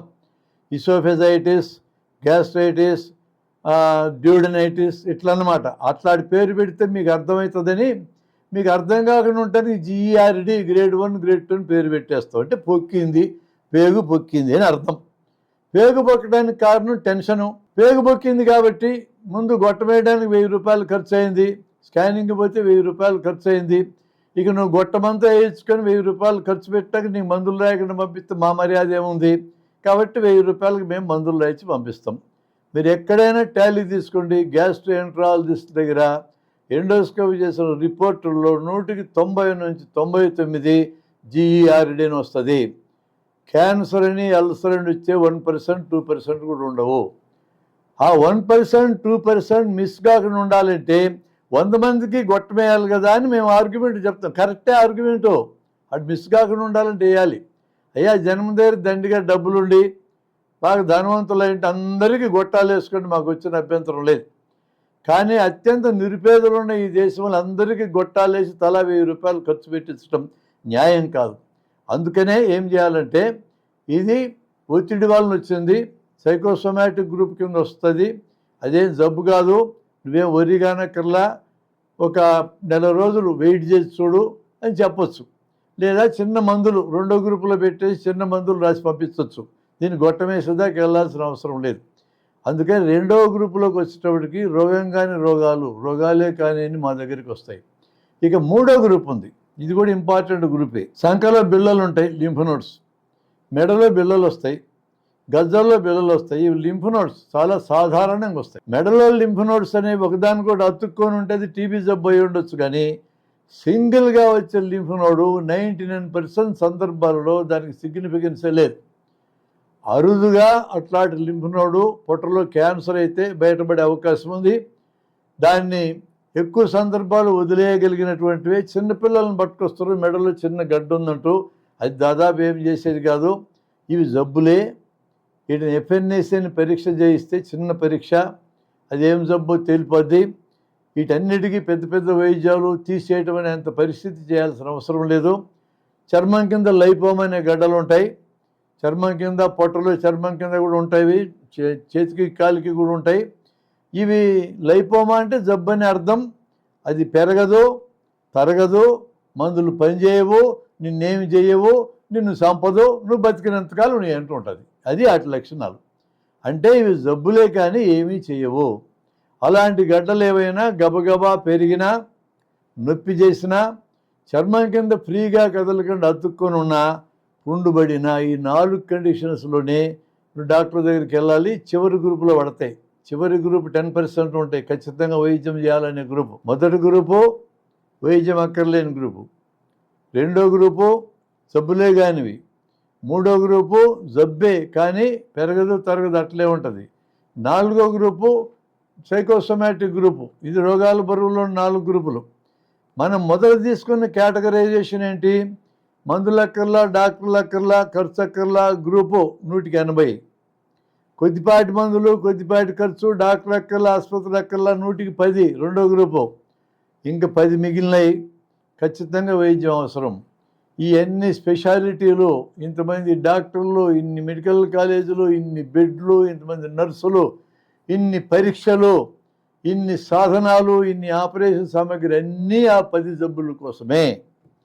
అందులో మళ్ళీ 2 కేటగిరీస్ ఉన్నాయి, చిన్న జబ్బులు, పెద్ద జబ్బులు. చిన్న జబ్బులు అనేవి 5% ఉంటాయి, ఇంక పెద్ద జబ్బులు 5. ఆ చివరుండే 5కి ఏ వైద్యాలు పనిచేయవు, నిర్దిష్టమైన వైద్యం జరగాల్సిందే. ఈ మొదటున్న 80%కి 10%కి గ్రామాల్లో దిష్టి తీసినా, అంతరం వేసినా, మంత్రం వేసినా, మెడకి కానకాయలు కట్టినా, వాతలేసినా, ఏమి చేయకపోయినా బాగవుతాయి. ఇంక చదువుకున్న వాళ్ళకి ఎన్ని మూఢనమ్మకాల కింద లెక్క, దిష్టి తీయటం, ముడుపులు కట్టడం. వాళ్ళకి కొత్త రకమైన మూఢనమ్మకాలు ఉన్నాయి. Reiki, pranic healing, aroma therapy, power therapy, magnet therapy, రంగురాళ్ళ థెరపీ, ఇవన్నీ చేసినా తగ్గిపోతాయి, చేయకపోయినా తగ్గిపోతాయి. అంటే 180 + 10 ఏ వైద్యాలు అక్కర్లేకుండా బాగైతే అనేది మనకు క్లియర్గా అర్థమైపోయింది. ఇక 10%లో 5% అనేవి చిన్న జబ్బులు అంటున్నా. వాటికి కొన్ని ఉదాహరణలు మీకు చెప్తా.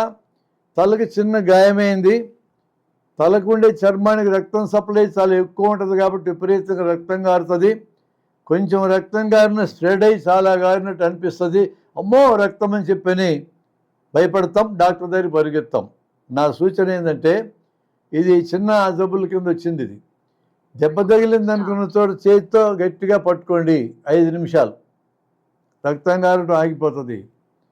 చిన్న గాయాలు ఎక్కడైనా సరే చేతి గుడ్డ పెట్టి నొక్కి పట్టుకున్నా, చేతితో నొక్కి పట్టుకున్నా, 5 నిమిషాలు నొక్కి పట్టుకుంటే రక్తం కారటం ఆగిపోతుంది. ఆగిన తర్వాత తలకాయ అంతా కడగండి, ఎంట్రుకలు పక్కది చూడండి, చిన్న గాయం ఉంటుంది. ఆ గాయం సైజు సెంటీమీటర్ కంటే లోపు ఉంటే మీరు ఏం వైద్యం చేయక్కర్లా, 80% గ్రూపులో పడ్డది. లేదులే 10% గ్రూపులో పడతాను అంటే మీ ఇంట్లో గాయాలకి మందులు వాడుకోవడానికి ఏదన్నా ట్యూబ్ పెట్టుకొని ఉంటారు, కొద్దిపాటి మందు ఆ హెడ్డింగ్ కిందకు వస్తుంది. ఇంత మందు తీసుకో, గాయం మీద పోయి వదిలేసాయి. చిన్న గాయం అయితే. గాయం సెంటీమీటర్ కంటే మించి ఉంటే చేయి శుభ్రంగా కడుక్కో, శుభ్రంగా సబ్బుతో కడుక్కో చాలు, ఏం చేయక్కర్లా. గాయం మీద ఏలు పెట్టి చూసుకో, గాయం అడుగునున్న ఎముక భద్రంగా ఉంటే నువ్వు న్యూరో ఫిజిషియన్, న్యూరో సర్జన్ దగ్గరికి పోనక్కర్లా. దెబ్బ తగిలినప్పుడు కొంతమంది తెలివి తప్పిపోతారు, మళ్ళీ రికవర్ అవుతారు. అలాంటి సందర్భంలో ఒకసారి న్యూరో ఫిజిషియన్కి, సర్జన్కి చూపి ఏం ప్రమాదం లేదని చెప్పించుకొని ఇంటికి రావచ్చు. పెద్ద దెబ్బలు అయితే ఇటు డాక్టర్ దగ్గరికి పోవాలా, 5% గ్రూపులో పడుతుంది. 1 సెంటీమీటర్ గాయమైతే దాన్ని మీరు చేయదగింది ఏంటంటే దగ్గరకి ఇట్లా జరిపి, చేతితో పట్టుకుంటే రక్తం ఆగిపోయింది, దగ్గరికి జరిపి ఈ వైద్యం నేర్పిస్తాం మేము. డెర్మా బాండ్ అనే పేరుతో ఒక అడ్హెసివ్ మందు ఉంటుంది, జాన్సన్ కంపెనీ తయారు చేస్తుంది. 1/2 ml అంటే 1/2 మిల్లీలీటరు 800కి అమ్ముతారు వాళ్ళు. అది కానీ ఉంటే దగ్గరికి ఇట్లా జరిపి ఒక చుక్క ఇస్తే అతుక్కుపోతుంది. ఇప్పుడు 800 రూపాయల మందు చెప్పినాను నేను. అదే మందు సైన్ అక్రిలేట్, ఆ మందు పేరు బజార్లో దొరుకుతుంది 5 రూపాయలకి. ఫెవికిక్ దాని పేరు, ఫెవికిక్ 5 రూపాయలు. డెర్మాబాండ్ 800 రూపాయలు. ఈ ఫెవికిక్ తెచ్చి దగ్గరికి ఇటు జరిపి ఒక చుక్కేయండి, అతుక్కపోద్ది. ఇటు నేను చెప్తే నా మీద దెబ్బలాడికి వస్తారు, ఫెవికిక్ ఎట్లా ఆడుతారని. ఎట్లా ఆడేది ఏంది, ఇప్పటికి 15 ఏళ్ళ నుంచి వాడుతున్నాను నేను నా ఆపరేషన్లకి. క్లీన్ కేసులు అన్నిటికీ కూడా ఫెవికిక్ వాడుతున్నా, ఏమీ కాదు. It is proved beyond doubt, ఏం ప్రాబ్లం దాంతో ఉండదనేది. ఈ మధ్య తెలియక ఐజానకే ఒక గ్రామంలో, మహబూబ్నగర్ జిల్లా, గద్వాల జిల్లాలో ఒక గ్రామంలో బహిరంగంగా అందరి ముందు ఫెవికిక్ డాక్టర్ అంటిస్తే ఆయన మీద దెబ్బలాటుకెళ్ళినాడు ఒక అతను బహిరంగానే చేయకూడదు ఇట్లాంటివి. ఏదైనా గాయాల్లో క్లీన్ చేయాలంటే ఆపరేషన్ థియేటర్లోనో డ్రెస్సింగ్ రూమ్ క్లీన్ చేయాలి, కానీ వీధుల్లో క్లీన్ చేస్తే జనం అర్థం చేసుకునే పరిస్థితి ఉందా? సింపుల్ వైద్యం, ఏం ఖర్చు ఉంది, 5 రూపాయలకు వస్తుంది. అది చిన్న గాయాలకి. మీకు ఇంకో ఉదాహరణ చెప్తా చూడండి. ఒక క్లాసు నడుస్తూ ఉంది, టీచర్ క్లాస్ చెప్తా ఉన్నాడు. ఒక అమ్మాయికి ముక్కు నుంచి రక్తం జల గారింది, పుస్తకం మీద పడ్డది రక్తం చుక్కలు. భయపడి బెదిరిపోయింది అమ్మాయి. పక్కనే అంటే పిల్లడు అమ్మో రక్తం అని కేకలేసి ఉన్నాడు. టీచర్ క్లాస్ ఆగిపోయింది. ఆయన వెంటనే అమ్మాయిని పట్టుకొని ఊళ్ళో ఉన్న ఎంబీబీఎస్ డాక్టర్ దగ్గరికో, ఈఎన్టీ డాక్టర్ దగ్గరికో పరిగెత్తుకుని వెళ్ళాడు. ఇంకో పిల్లోని ధరిమి హెడ్ మాస్టర్కి చెప్పారా, ఈ అమ్మాయికి రక్తం కారుతుంది పట్టుకెళ్తాను అన్నాడు. ఆ ఈఎన్టీ డాక్టర్ ఏం చేస్తారండి అక్కడ, ఆయన బిజీగా ఉన్నాడు. ఆ అమ్మాయి 2 ఏళ్ళు తీసుకొని అమ్మ నీ ముక్కు ఇట్లా పట్టుకోవాలాడు, నోటితో గాలి పీల్చుకొని ముక్కు పట్టుకున్నాడు. 5 నిమిషాలు ఈ డాక్టర్ గారు వేరే పని చూసుకుంటున్నాడు. చివరికి అమ్మాయి దగ్గరికి వచ్చాడు. రక్తం కారడం ఆగిపోయింది, ముఖమంతా కడుక్కున్నాడు. నువ్వేం చేయొద్దమ్మా, నువ్వు ముక్కులో ఏళ్ళు పెట్టుకునే అలవాటు నీకుంది, ఏళ్ళు పెట్టుకోవడం మానే, రక్తం కారడం ఆగిపోద్దని చెప్పి పంపించాడు. ఈ విషయం మనకు తెలుసు అనుకోండి. ఏ గ్రూపులో పడుతుంది ఈ జబ్బు? మొదటి గ్రూపులో పడుతుంది, 80% గ్రూపులో. చేతితో పట్టుకోవడం, బ్లీడింగ్ ఆగిపోద్ది. ఈ ముక్కులు ఏళ్ళు పెట్టి కెలికే కార్యక్రమం ఆపేయండి, ముఖం కడిగేసుకో, పక్కన పడేసి. చిన్నప్పుడు నాకు ఎన్నిసార్లు ఇట్లా రక్తం కారింది, ముక్కులు ఏళ్ళు పెడుతున్నందుకని నాకు తెలియదు ఆ కాలంలో. ఇప్పుడు నాకు తెలుసు. దాని అంతరాదే పోయింది. అది నేను ఏ డాక్టర్ దగ్గర చూపకుండానే పోయింది. పల్లెటూరులో ఏమి డాక్టర్లు ఉంటారు మా దగ్గర? మాకు ఆర్ఎంపీ డాక్టర్లు కూడా లేరు మా ఊళ్ళో, మా చిన్నతనంలో. దీనికోసం ఒంగోలుకో చెంకుర్తికో మాకు దగ్గరుండి పెద్దూరికి పోయి చూపించుకునేంత సీన్ ఏం లేదు ఆ కాలంలో. వదిలేసేయటమే. అలా వదిలేసినా ఏం కాదు, బాగవుతుంది. అది రక్తం కారటంలో ఉన్న ప్రిన్సిపల్ ఏంటంటే, ఎక్కడైనా రక్తనాళం బ్రేక్ అయితే పూర్తిగా కట్ అయినా పార్షియల్గా కట్ అయినా నొక్కి పట్టుకుంటే రక్తనాళం పై పొరలో ఉన్న సింపథెటిక్ నర్వ్ ప్లెక్సస్ యాక్టివేట్ అయ్యి లోకల్ వ్యాజోస్పాజం, రక్తనాళం అక్కడికక్కడికే సన్నబడుతుంది. చాలా ఇంపార్టెంట్ సూత్రం ఇది. వైద్యులందరికీ శరీర ధర్మశాస్త్రం ఇన్ డిసీజ్ ఇన్ నార్మల్సీ ఎలా ఉంటుందో తెలియాలా, తెలిస్తేనే మంచి డాక్టర్ అవుతాడు. ఆ చిన్న ప్రిన్సిపల్ వాడుకున్నాం, డాక్టర్ దగ్గరికి పోనక్కర్ లేకుండా బాగు చేసుకునే గ్రూపులో దాన్ని పెట్టాం. కంట్లో నలకని కూడా 80% డాక్టర్ దగ్గర పోనక్కర్లా, 10% నలకని మనమే తీసేయచ్చు, 1% జనం మాత్రమే కంటి డాక్టర్ దగ్గరికి పోవాలి. ఈ పద్ధతిలో మనము ఇప్పటి వరకు మనం మాట్లాడుకున్న సమ్మరైజ్ చేసి ఇతర అంశాల దగ్గరికి వెళ్తా. నేను మొత్తం రోగాలలో 180 రోగాలకి మందక్కర్లా, డబ్బు ఖర్చులే, డాక్టర్లే, ఆసుపత్రులే. 110 రోగాలకి కొద్దిగా మందు అవసరము, కొద్దిగా ఖర్చు అయింది, డాక్టర్ అక్కర్లే, ఆసుపత్రి అక్కర్లే. ఇంకా 110 రోగాలు చివరి మిగిలిన వాటిల్లో చిన్న జబ్బులు అనే వాటిని మనం ట్రైనింగ్ ఇస్తే 5% జబ్బులను మనమే ఫిల్టర్ చేయొచ్చు, డాక్టర్ దగ్గరికి పోనక్కర్లా. ఇంక 5% జబ్బులు అవి కొన్ని వందలు ఉంటాయి. అన్ని స్పెషలిస్టులు, అన్ని పెద్ద పెద్ద భారీ హాస్పిటళ్ళు, భారీ పరీక్షలు అన్నీ 5% రోగాలకే.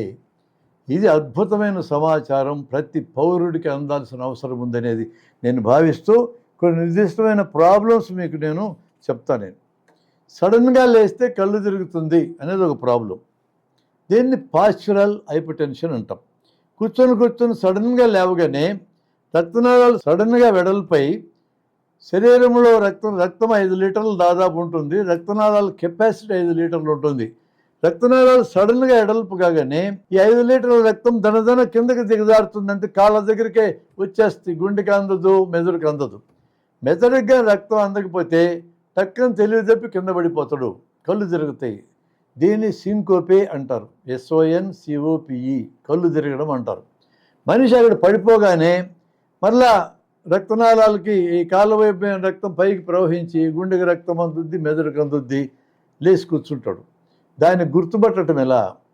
ఎప్పుడైనా సరే సడన్గా కళ్ళు తిరిగితే ఏదైనా మందు తిన్నాడా, గిట్టని ఆహారం తిన్నాడా, ఇంజక్షన్ వేయించుకున్నాడా అడగాల. అవేమన్నా హిస్టరీ ఉంటే అది రియాక్షన్ అయి ఉండొచ్చు. రియాక్షన్ అయి ఉంటే గుండె ఆగిపోద్ది. గుండెను నొక్కడం అనేది మనం నేర్చుకొని గుండె నొక్కితేనే బతుకుతాడు, లేకపోతే బతకడు. అట్లా కాకుండా ఇలాంటివి ఏమీ లేవని తేలితే ఆహారం తినకుండా ఉన్నాడా, సడన్గా ఏదన్నా బ్యాడ్ న్యూస్ ఏమన్నా విన్నాడా, అలాంటిది ఉన్నప్పుడు సడన్గా కళ్ళు తిరగడం రావచ్చు, లేదా గమ్మును లేస్తే కూడా తిరగటం రావచ్చు. అలాంటప్పుడు పడుకోబెట్టాలి వెంటనే. మెడలో కానీ నాడి చూస్తే ఎక్కడ చూడాలి? మెడలో నాడి ఇక్కడ చూడాలా, 2 పక్కలా తెలుస్తుంది, దవడ కిందనే తెలుస్తుంది. మెడలో నాడి పూర్తిగా ఆగిపోతే గుండె ఆగిందని అర్థం. మెడలో నాడి స్లో అయితే మామూలుగా 70-80 ఉండాలి నిమిషానికి, అది 40, 35, 45 అట్లుంటే ఇతనికి కళ్ళు తిరిగినాయి, సింకోపే అంటారు దీన్ని. ఇతన్ని నేల మీద పడుకోబెట్టి కాళ్ళు 2 పైకెత్తి పట్టుకుంటే చాలు, ఇంకేమీ చేయక్కర్లా. ముఖాన్ని నీళ్ళు చల్లక్కర్లేదు, ఏమి చేయక్కర్లేదు. ఎత్తి పట్టుకుంటే రికవరీ ఏమైందో నాకు అని అడుగుతాడు. అది కళ్ళు తిరగడం అనే సమస్యకు ఆన్సర్. 40 ఏళ్ళు దాటితే పరీక్షలు అందరూ చేయించుకోవాలన్నా ఇదొక క్వశ్చన్. 40 ఏళ్ళు దాటితే జబ్బులు వచ్చే వయసు అది. చిన్నతనం వాళ్ళు అంత ఎక్కువ జబ్బులు రావు. ఈ 40 ఏళ్ళు దాటిన వాళ్ళకి షుగర్ జబ్బు రావచ్చు, బీపీ జబ్బు రావచ్చు, కొలెస్ట్రాల్ పెరగవచ్చు. ఎందుకంటే చదువుకున్నప్పుడంతా యాక్టివ్గా ఉంటారు, ఏదో ఆటలాడుతూ ఉంటారు, గంతులు వేస్తూ ఉంటారు, ఎగురుతూ ఉంటారు. ఒకసారి కెరీర్ నిర్మాణం అనేది చేసుకుని సంపాదనలో పడ్డ తర్వాత కుర్చీకి అతుక్కొని కూర్చొని కుర్చీ అరిగిపోయేటట్టు కూర్చుంటున్నదే మంచి ఉద్యోగం అనే కల్చర్ మనకు ఉంది. కాబట్టి అలా కుర్చీలు అతుక్కొని కూర్చున్న వాళ్ళకి శరీరానికి పనిగా లేకపోతే ఇప్పుడు నేను చెప్పిన జబ్బులన్నీ వచ్చే అవకాశం ఉంటుంది. సంపాదన కూడా పెరిగి ఉంటుంది, తినడం కూడా ఎక్కువవుతుంది. మీకు తెలుసు, చిన్న వయసులో ఉన్న వాళ్ళు సన్నగా రివట్లాగా ఉంటారు. ఆ రివట్లు కూడా 40 ఏళ్ళు దాటేటప్పుడు కొంచెం ఒలుగు చేస్తారు. ఇది పెళ్ళి అయినా కొంతమంది ఒలుగు చేస్తారు. అత్తారింటికి వెళ్తే బాగా మేపుతారు వాళ్ళు. అత్తగారింట్లో అరిలం పెట్టడం అంటారు దాన్ని. మా ఊళ్ళల్లో చిన్నతనంలో చెప్పుకునే వాళ్ళం. కొంచెం ఉబ్బుతాడు మనిషి, 5 కిలోలు 6 కిలోలు పెరుగుతాడు. ఇట్లా పెరిగినటువంటి వయసు వచ్చినప్పుడు ఈ జబ్బులు ఉండే అవకాశం ఉంటుంది. కాబట్టి కనీసమైన పరీక్షలు ఈ 3. అంటే గుండె ఎలా ఉందో చూసుకోవాలా, బీపీ ఉంది, బీపీ చూపించుకుంటే తెలుస్తుంది. 90 కంటే డయాస్టోల్కి బీపీ ఎక్కువ ఉండకూడదు. ఉంటే ఒకసారి డాక్టర్కి చూపించుకొని, ఇది 5% రోగాల్లో పడుతుంది. కాబట్టి షుగర్ జబ్బు ఉందని అనుమానించడం కొన్ని లక్షణాలను బట్టి అనుమానించవచ్చు. ఎక్కువ ఆకలి కావటం, ఎక్కువ దప్పిక కావటం, ఎక్కువ మూత్రం పోవడం కానీ జరిగితే ఈ షుగర్ జబ్బు ఉండే అవకాశం ఉంది. షుగర్ పరీక్ష చేయించుకుంటే, చిన్న పరీక్ష చేయించుకుంటే అనుమానం వస్తుంది. ఒకసారి షుగర్ జబ్బు ఉందని అనుమానం వస్తే షుగర్ డాక్టర్ దగ్గరికి పోవాలి, 5% రోగాల్లో పడ్డది. ఆయన కూడా వెంటనే మందులు రాయడు. లైఫ్ స్టైల్ మాడిఫికేషన్ అని ఒక కార్యక్రమం ఉంది. అంటే ఏంటది లైఫ్ స్టైల్ మాడిఫికేషన్ అంటే? ఆరోగ్యంగా ఉండడానికి మందులు ఆడకుండా, ఖర్చు పెట్టకుండా, డాక్టర్ దగ్గరికి పోకుండా అని 80% దాంట్లో పడుతుంది లైఫ్ స్టైల్ మాడిఫికేషన్. నువ్వు పిండి పదార్థం తగ్గించి తిను, షుగర్ జబ్బు వస్తే ఎక్కువ నడవండి, ఎక్కువ కూర్చొని ఉండొద్దు, ఇలాంటి కొన్ని జాగ్రత్తలు, కొన్ని అలవాట్లు ఉంటాయి. పొగ, సారాయి ఇట్లాంటి అలవాట్లు ఇవన్నీ బంద్ చేయండి. శరీరానికి పని ఉండాలి, ఆహారం తగ్గించాలా, రైస్ తగ్గించాలా. ఈ మార్పులతో నువ్వు 1-2 నెలలు చూడు. ఎర్లీ కేసు అయితే షుగర్ జబ్బు లైఫ్ స్టైల్ మాడిఫికేషన్, జీవన శైలి మార్పుల ద్వారా నార్మల్కి వస్తుంది. దాన్ని మెయింటైన్ చేయి, కానీ నువ్వు డాక్టర్ దగ్గరికి పోనక్కర్లా. నువ్వు జబ్బు ఎస్టాబ్లిష్ అయిన తర్వాత ఇప్పుడు నువ్వు 5% జబ్బుల్లో పడుతుంది, డాక్టర్ సలహా తీసుకోవాల్సిన అవసరం రావచ్చు. అందుకని బీపీ అయినా, గుండె జబ్బులైనా, ఎర్లీ కేస్ కిడ్నీ జబ్బు అయినా, ఎర్లీ కేస్ షుగర్ జబ్బు అయినా లైఫ్ స్టైల్ మాడిఫికేషన్ ఒక పద్ధతి ద్వారా దాన్ని సరిచేయడానికి పూనుకుంటాము. ఇక్కడ మనం ఆరోగ్యం గురించి 4 మాటలు చెప్పుకుందాం. మనిషి ఆరోగ్యంగా ఉండడం, రోగాలు వస్తే బాగు చేసుకొని ఆరోగ్యంగా మారడం, 2 ఉన్నాయి ఇక్కడ. అసలు రోగమే రాకుండా ఆరోగ్యంగా జీవించడం ఒకటైతే, రోగం వచ్చినా బాగు చేసుకొని తిరిగి ఆరోగ్యాన్ని పునరుద్ధరించుకోవడం ఒకటి. ఈ రెంటిలో ఏది మేలు అంటారు? అసలు రోగం రాకుండానే చూసుకోవడం మేలు. రోగానికి వైద్యం కన్నా రోగ నిరోధం మిన్నా, ఇది మన నినాదం. చాలా ఇంపార్టెంట్ నినాదం ఇది. ఆరోగ్యంగా ఉండాలంటే ఏమి కావాలి? ఈ రెంటికి తారతమ్యం ఏంటి? అసలు ఆరోగ్యం అంటే ఏంటి? శరీరం బాగుండాలి, మనస్సు బాగుండాలి, చుట్టూ ఉన్న సమాజం బాగుండాలి. ఈ 3 బాగుంటే ఆ పరిస్థితిని మనిషి ఆరోగ్యంగా ఉన్నట్టని పిలుస్తాం. మనిషి శరీరం బాగుండాలా, మనసు బాగుండాలా, మనిషి చుట్టూ ఉండి సమాజం కూడా బాగుండాలి. ఇవి కానీ దిగజారితే శారీరక అనారోగ్యం, మానసిక అనారోగ్యం, సామాజిక అనారోగ్యం అని పిలుస్తాం. ఇంకా దిగజారితే శారీరక రోగం, మానసిక రోగం, సామాజిక రోగం అంటాం. కొన్ని సందర్భాల్లో అలా పిలిచడానికి వీలయ్యే పరిస్థితులు మన సమాజంలో ఇప్పుడు వచ్చినాయి. అందరూ ప్రశాంతంగా, శాంతిగా, అశాంతి లేకుండా, అభద్రత లేకుండా జీవించగలిగే పరిస్థితి ఉంటే సమాజం ఆరోగ్యంగా ఉన్నట్టు. ముస్లిం అనే పేరు రాగానే వీళ్ళ మీద దాడులు చేస్తారేమో అని భయంగా ఉందనుకో, ఇది సామాజికంగా అనారోగ్యం వచ్చినట్టు. కొన్ని ఏరియాల్లో ప్రభుత్వాలే పూనుకొని బుల్డోజర్లు పంపి ఇల్లు పడగొట్టడం, ముస్లిం అని తెలిస్తే అతని మీద ప్రచారం చేసి అతని ఫ్రిడ్జ్లో మేక మాంసం ఉన్న ఆవు మాంసం అని చెప్పి అతను కొట్టి చంపడం, ఇలాంటివి ఉంటే సమాజం రోగంలో ఉన్నట్టు లెక్క. సమాజానికి ఎట్లయితే ఆరోగ్యం, అనారోగ్యం, రోగం ఉంటాయో మనిషి శరీరానికి కూడా 3 దశలు ఉంటాయి, మనసుకు కూడా 3 దశలు ఉంటాయి. మన పాయింట్ ఏంటంటే ఈ ఆరోగ్యం ఉండాలి, అనారోగ్యం రాకూడదు, రోగాలు కూడా రాకూడదు. అలా ఆరోగ్యం ఉండాలంటే ఏం కావాలి? మొదటి తిండి లేని వాళ్ళకి సరిపడా తిండి ఉండాలి. దాదాపు 3500 నుంచి 4000 క్యాలరీలు ఖర్చు పెట్టే శారీరక శ్రమ చేసే వాళ్ళకి దానికి తగినంత ఆహారం ఉండాలి. ఈరోజు మన ప్రజలకి శరీరానికి అవసరమైనంత ఆహారం నిరుపేద వర్గాలు అందడం లేదు, ఎక్కువ మందికి అందడం లేదు. అది ఒక సమస్య అయితే, పై వర్గాలకి, పై తరగతి అప్పర్ మిడిల్ క్లాస్ వాళ్ళకి అవసరానికి మించి ఆహారం దొరుకుతూ ఉంది. అంటే జనాభా మొత్తం 140 కోట్లలో 100లో 40 మందికి, అంటే 40% పీపుల్కి సరిపడా ఆహారం దొరకటం లేదు. ఒక 20% ఆ పైన ఉండేటోళ్ళకి ఆహారం అవసరానికి మించి దొరుకుతూ ఉంది. సమతులాహారం దొరికేది 40% మందికి. ఎంతో కొంత లోపం, ఆహారం లోపం ఉంది. దీనికి ఎవిడెన్స్ ఎక్కడికి వెళ్ళక్కర్లా. మన దేశంలో మహిళల్లో 180 మందికి 12 నుంచి 12.5 గ్రాములు రక్తం ఉంది. 14.5 నుంచి 15 గ్రాములు ఉండాలి. ఎందుకు 12 నుంచి 12.5 ఉంది? వీళ్ళందరికీ సరిపడా ఆహారం దొరకలేదనే కదా. 100కి 70 నుంచి 80% మహిళలకి. టోటల్ మీద అగ్రిగేట్ చేస్తే జనాభాలో 40%కి సరిపడా ఆహారం దొరకటం లేదనేది ఫ్యాక్టు. ఆహారం లేదా? కరోనా పీరియడ్లో 15 కోట్ల మంది జనం వలసలు పోతూ ఉంటే 40 కోట్ల మంది రోజువారీ కూలీలకు లాక్డౌన్ పీరియడ్లో పనులు లేకుండా పోతే 55 కోట్ల మందికి తిండి దొరకటం ప్రశ్నార్థకంగా మారిన రోజున 2020 మార్చిలో లాక్డౌన్ పెట్టిన టైంలో మన దేశంలో ఉన్న గోడౌన్లలో 9,40,00,000 టన్నుల ధాన్యం గోడౌన్లో ఉంది. ఈ 55 కోట్ల మందికి 6 నెలలు ఉచితంగా భోజనం పెట్టిన 2.5 కోట్ల టన్నులు ధాన్యం ఖర్చు అవుతుంది. కానీ ఏలిన వారికి దయగలగలేదు, వీళ్ళకి ఆహారం అంటే పెట్టలేదు. దారిని పోతూ ఉంటే మనం భరించలేక మనలాంటి సాధారణ పౌరులమే ఈ వలస వేటలకు పోబెట్టినాం. ప్రభుత్వాలకు ఏమీ జబ్బుచ్చి పెట్టలేదు. కాబట్టి ఆహారం ఉంది, కానీ పంపకం సరిగా లేదు, దొరకదోళ్ళకి. అట్లా 140 మంది ఇంకా ఉన్నారు. ఆ పైనుండే 20 మందికి అతిగా దొరుకుతూ ఉంది. ఈ 40 మందికి ఆహారం లోపంతో రోగాలు వస్తాయి. ఆ పై 20 మందికి ఆహారం ఎక్కువై కూడా రోగాలు వస్తాయి. ఈ 40 మందికి డాక్టర్ ఏం సలహా ఇస్తాడు? వైద్యం అక్కర్లేని సలహా ఉంది, తిండి బాగా తిను, అదే సలహా, ఆ రోగాలన్నిటికీ ఆన్సరు. ఆ పైనుండోడికి ఏం సలహా ఇవ్వాలి? తిండి తగ్గించు అనాలి. తిండి తగ్గించు అంటే అతను ఏమంటాడో ఒకసారి విందాం.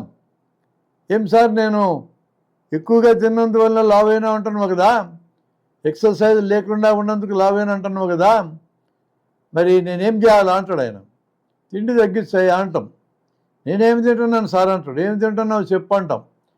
ఏమో 5 ఇడ్లీలు, 2 పూరీలు, 2 దోశలు, ఉగ్గాని, బజ్జీ, ఊతప్పము రోజంతానా అని అడుగుతాం మనం. కాదు సార్, ఉదయానికి రోజంతా అయింది, మళ్ళీ మధ్యాహ్నం తింటా, రాత్రి తింటా అంటాడు. ఇంత తింటే నువ్వు లావుగాకుండా ఎట్టుంటావురా స్వామి? వాళ్ళే కాదు లావయ్యేది, కడుపు ఆకలి తట్టుకోలేక నిరుపేద జనం విపరీతంగా రైస్ తింటే ఆకలి తీర్చుకోవటానికి అవసరానికి మించి తిన్న రైస్ అంతా ఫ్యాట్ కింద మారుతుంది.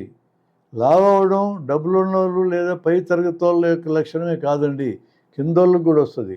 ఇక్కడ పేదరికంతో కడుపు నింపుకోవడానికి రైస్ ఎక్కువ తిన్నందుకు లావ్ అవుతారు.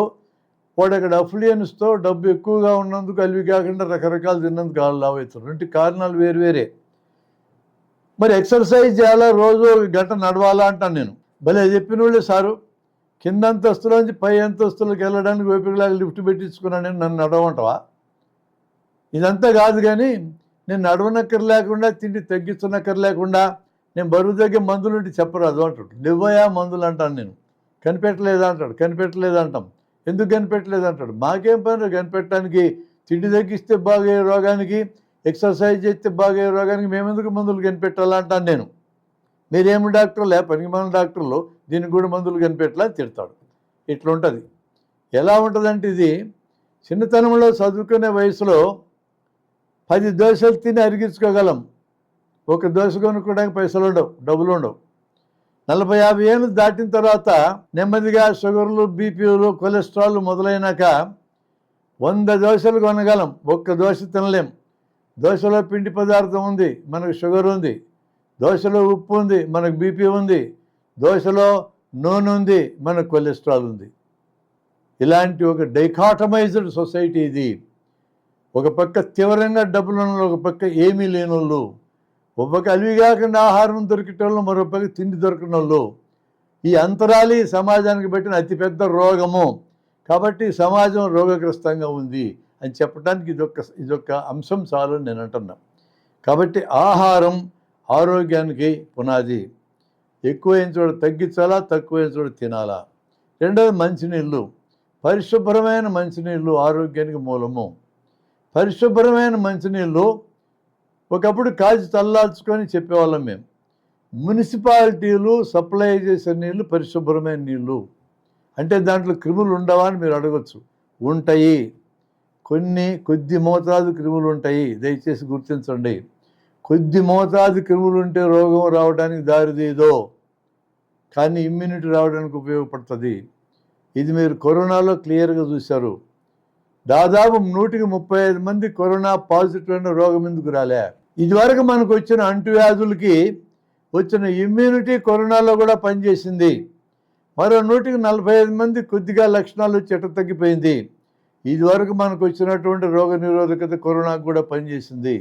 రోగ నిరోధకత మనకు ఎక్కడి నుంచి వచ్చిందంటే, మనం తినే ఆహారంలోంచి, తాగే మంచినీళ్ళలోంచి, చుట్టూ పీల్చే గాలిలోంచి ఉన్న క్రిములను మనం లోపల కొన్నిటిని ప్రవేశపెట్టినాం. ఈ క్రిములకి వ్యతిరేకంగా శరీరం రోగ నిరోధకత సంపాదించుకుంది. దానికి ఎవిడెన్స్ ఏంటంటే, మన దేశంలో మరణాలు 9%, మనకంటే ఎక్కువ అంటురోగాలు ఉన్న ఆఫ్రికాలో 0.3% కరోనాలో మరణాలు. అంటువ్యాధులను 50 ఏళ్ల క్రితమే జయించినటువంటి పశ్చిమ ఐరోపా, అమెరికా, ఇంగ్లాండ్ దేశాల్లో కరోనా పాజిటివ్స్లో 5-10% మరణాలు జరిగినాయి. మన దేశంలో ధార్వి స్లమ్లో, ముంబైలో కరోనా కానీ వస్తే విపరీతంగా చచ్చిపోతారు అనుకున్నాం. కరోనా వచ్చింది, పోయింది, విపరీతంగా సావలేదు.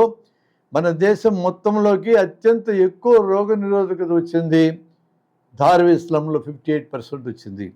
ఇదంతా కారణం ఏంది? తాగే నీళ్ళల్లో కొన్ని క్రిములు ఉండాలా, తినే ఆహారంలో కూడా కొన్ని క్రిములు ఉండాలి. ఉంటాయి, నువ్వేం చేయక్కర్లా. ప్యూర్ వాటర్ తీసుకుంటే ఖచ్చితంగా రోగాలు వస్తాయి.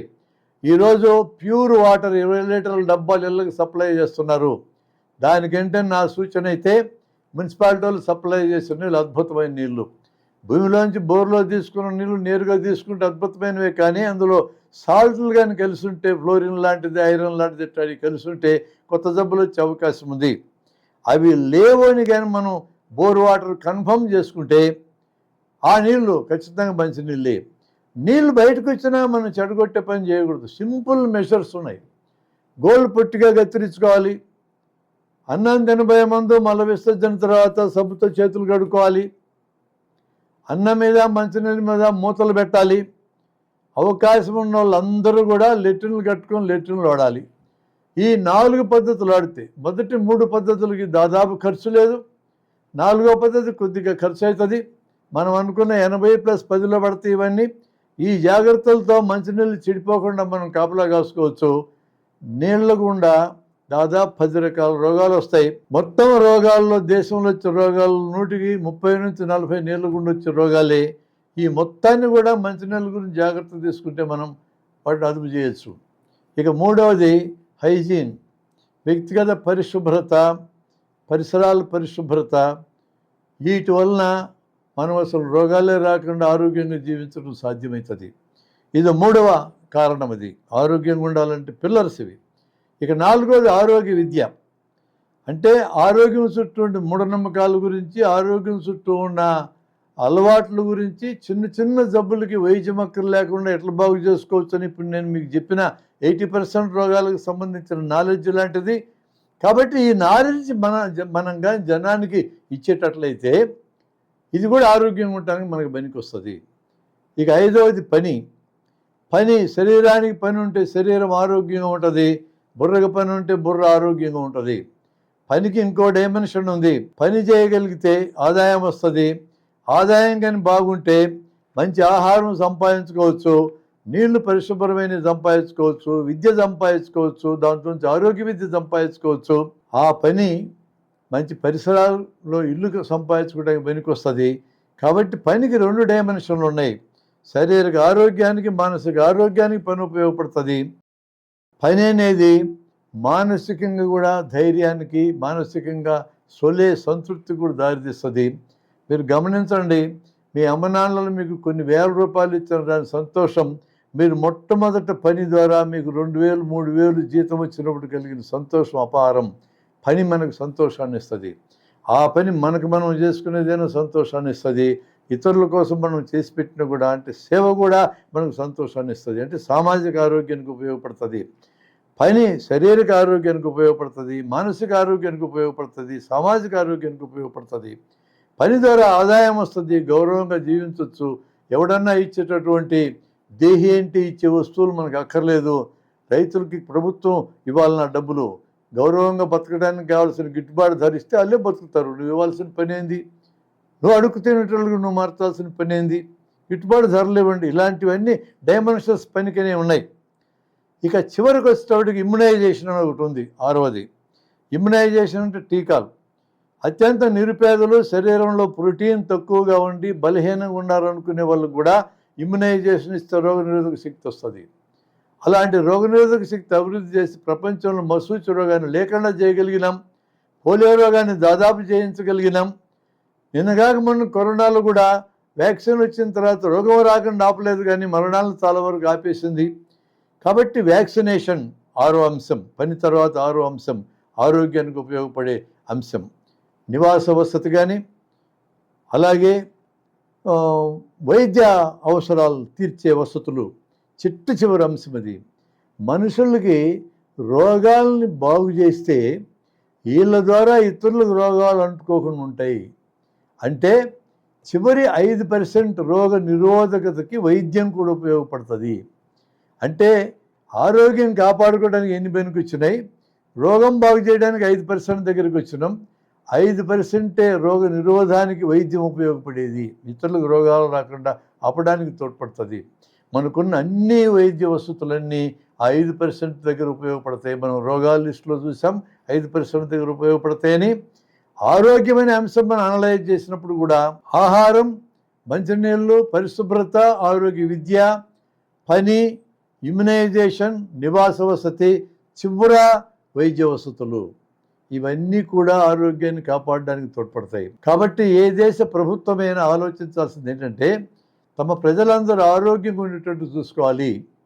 ఆరోగ్యంగా ఉండేటట్టు చూసుకున్నా కూడా కొన్ని జబ్బులు వస్తాయి. వంశపారంపర్యంగా వచ్చే జబ్బులు కొన్ని ఉంటాయి, కొన్ని డిజనరేటివ్ జబ్బులని కొన్ని ఉంటాయి.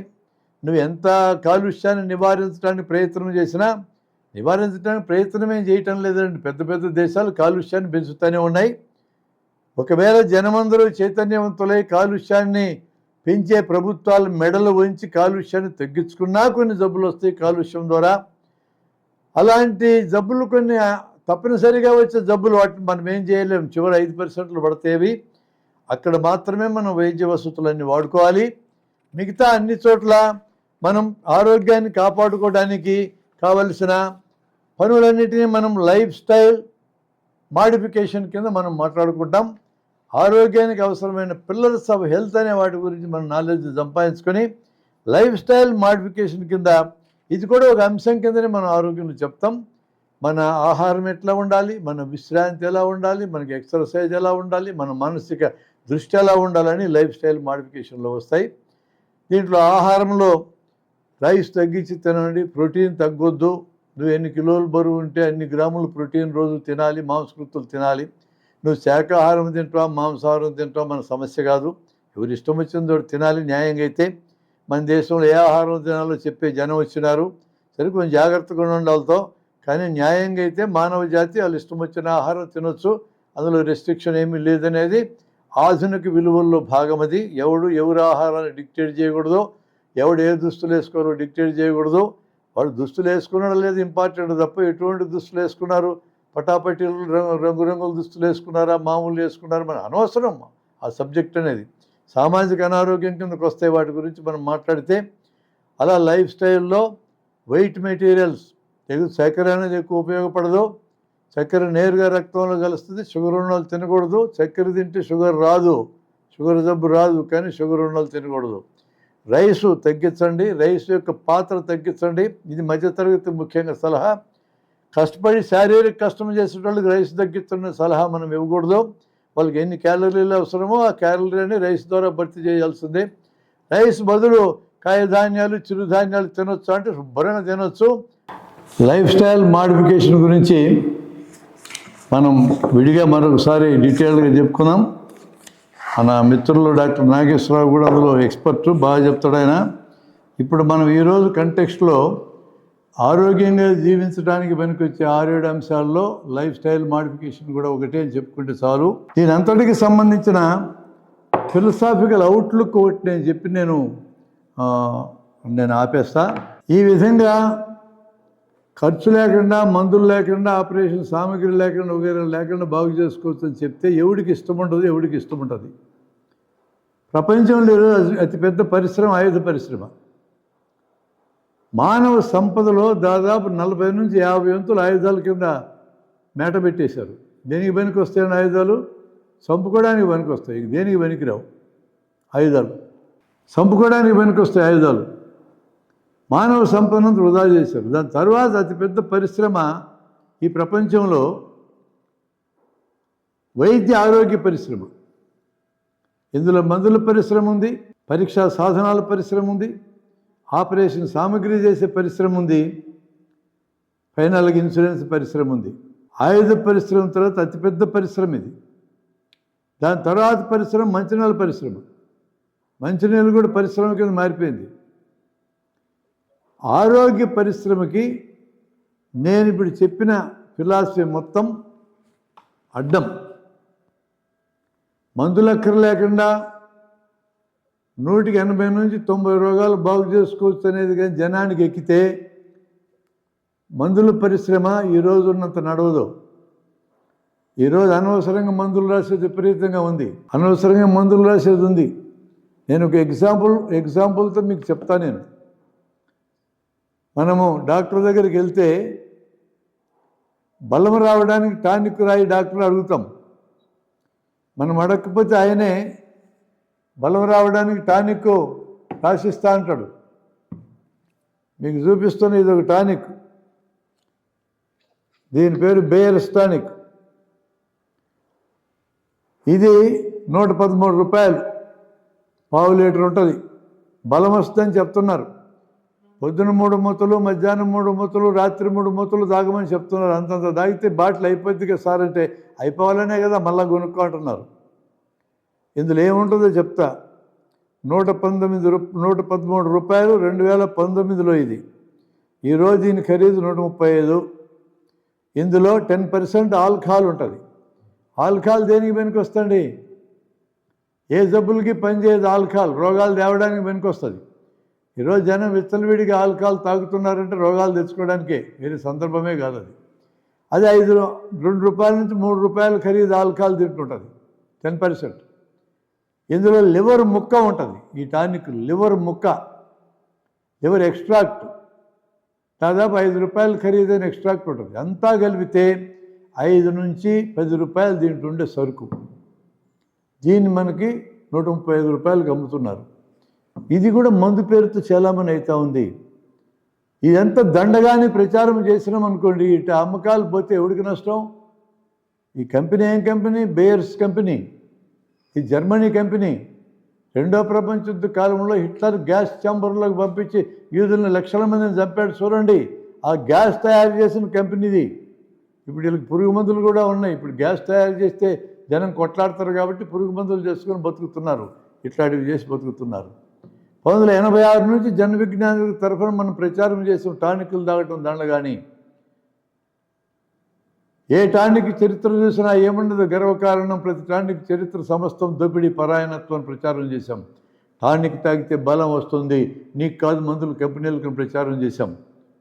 మనకి తెలియకుండానే మందులు అవసరం లేని రోగాల గురించి ఆ రోజు నుంచి మాట్లాడుతూ ఉన్నాం. ఇంకోవైపు బలం వస్తుంది అనే పేరుతో మందు కాదు, ఆహార పదార్థం. దీన్ని చూడండి, ఇది బోర్నవిటా.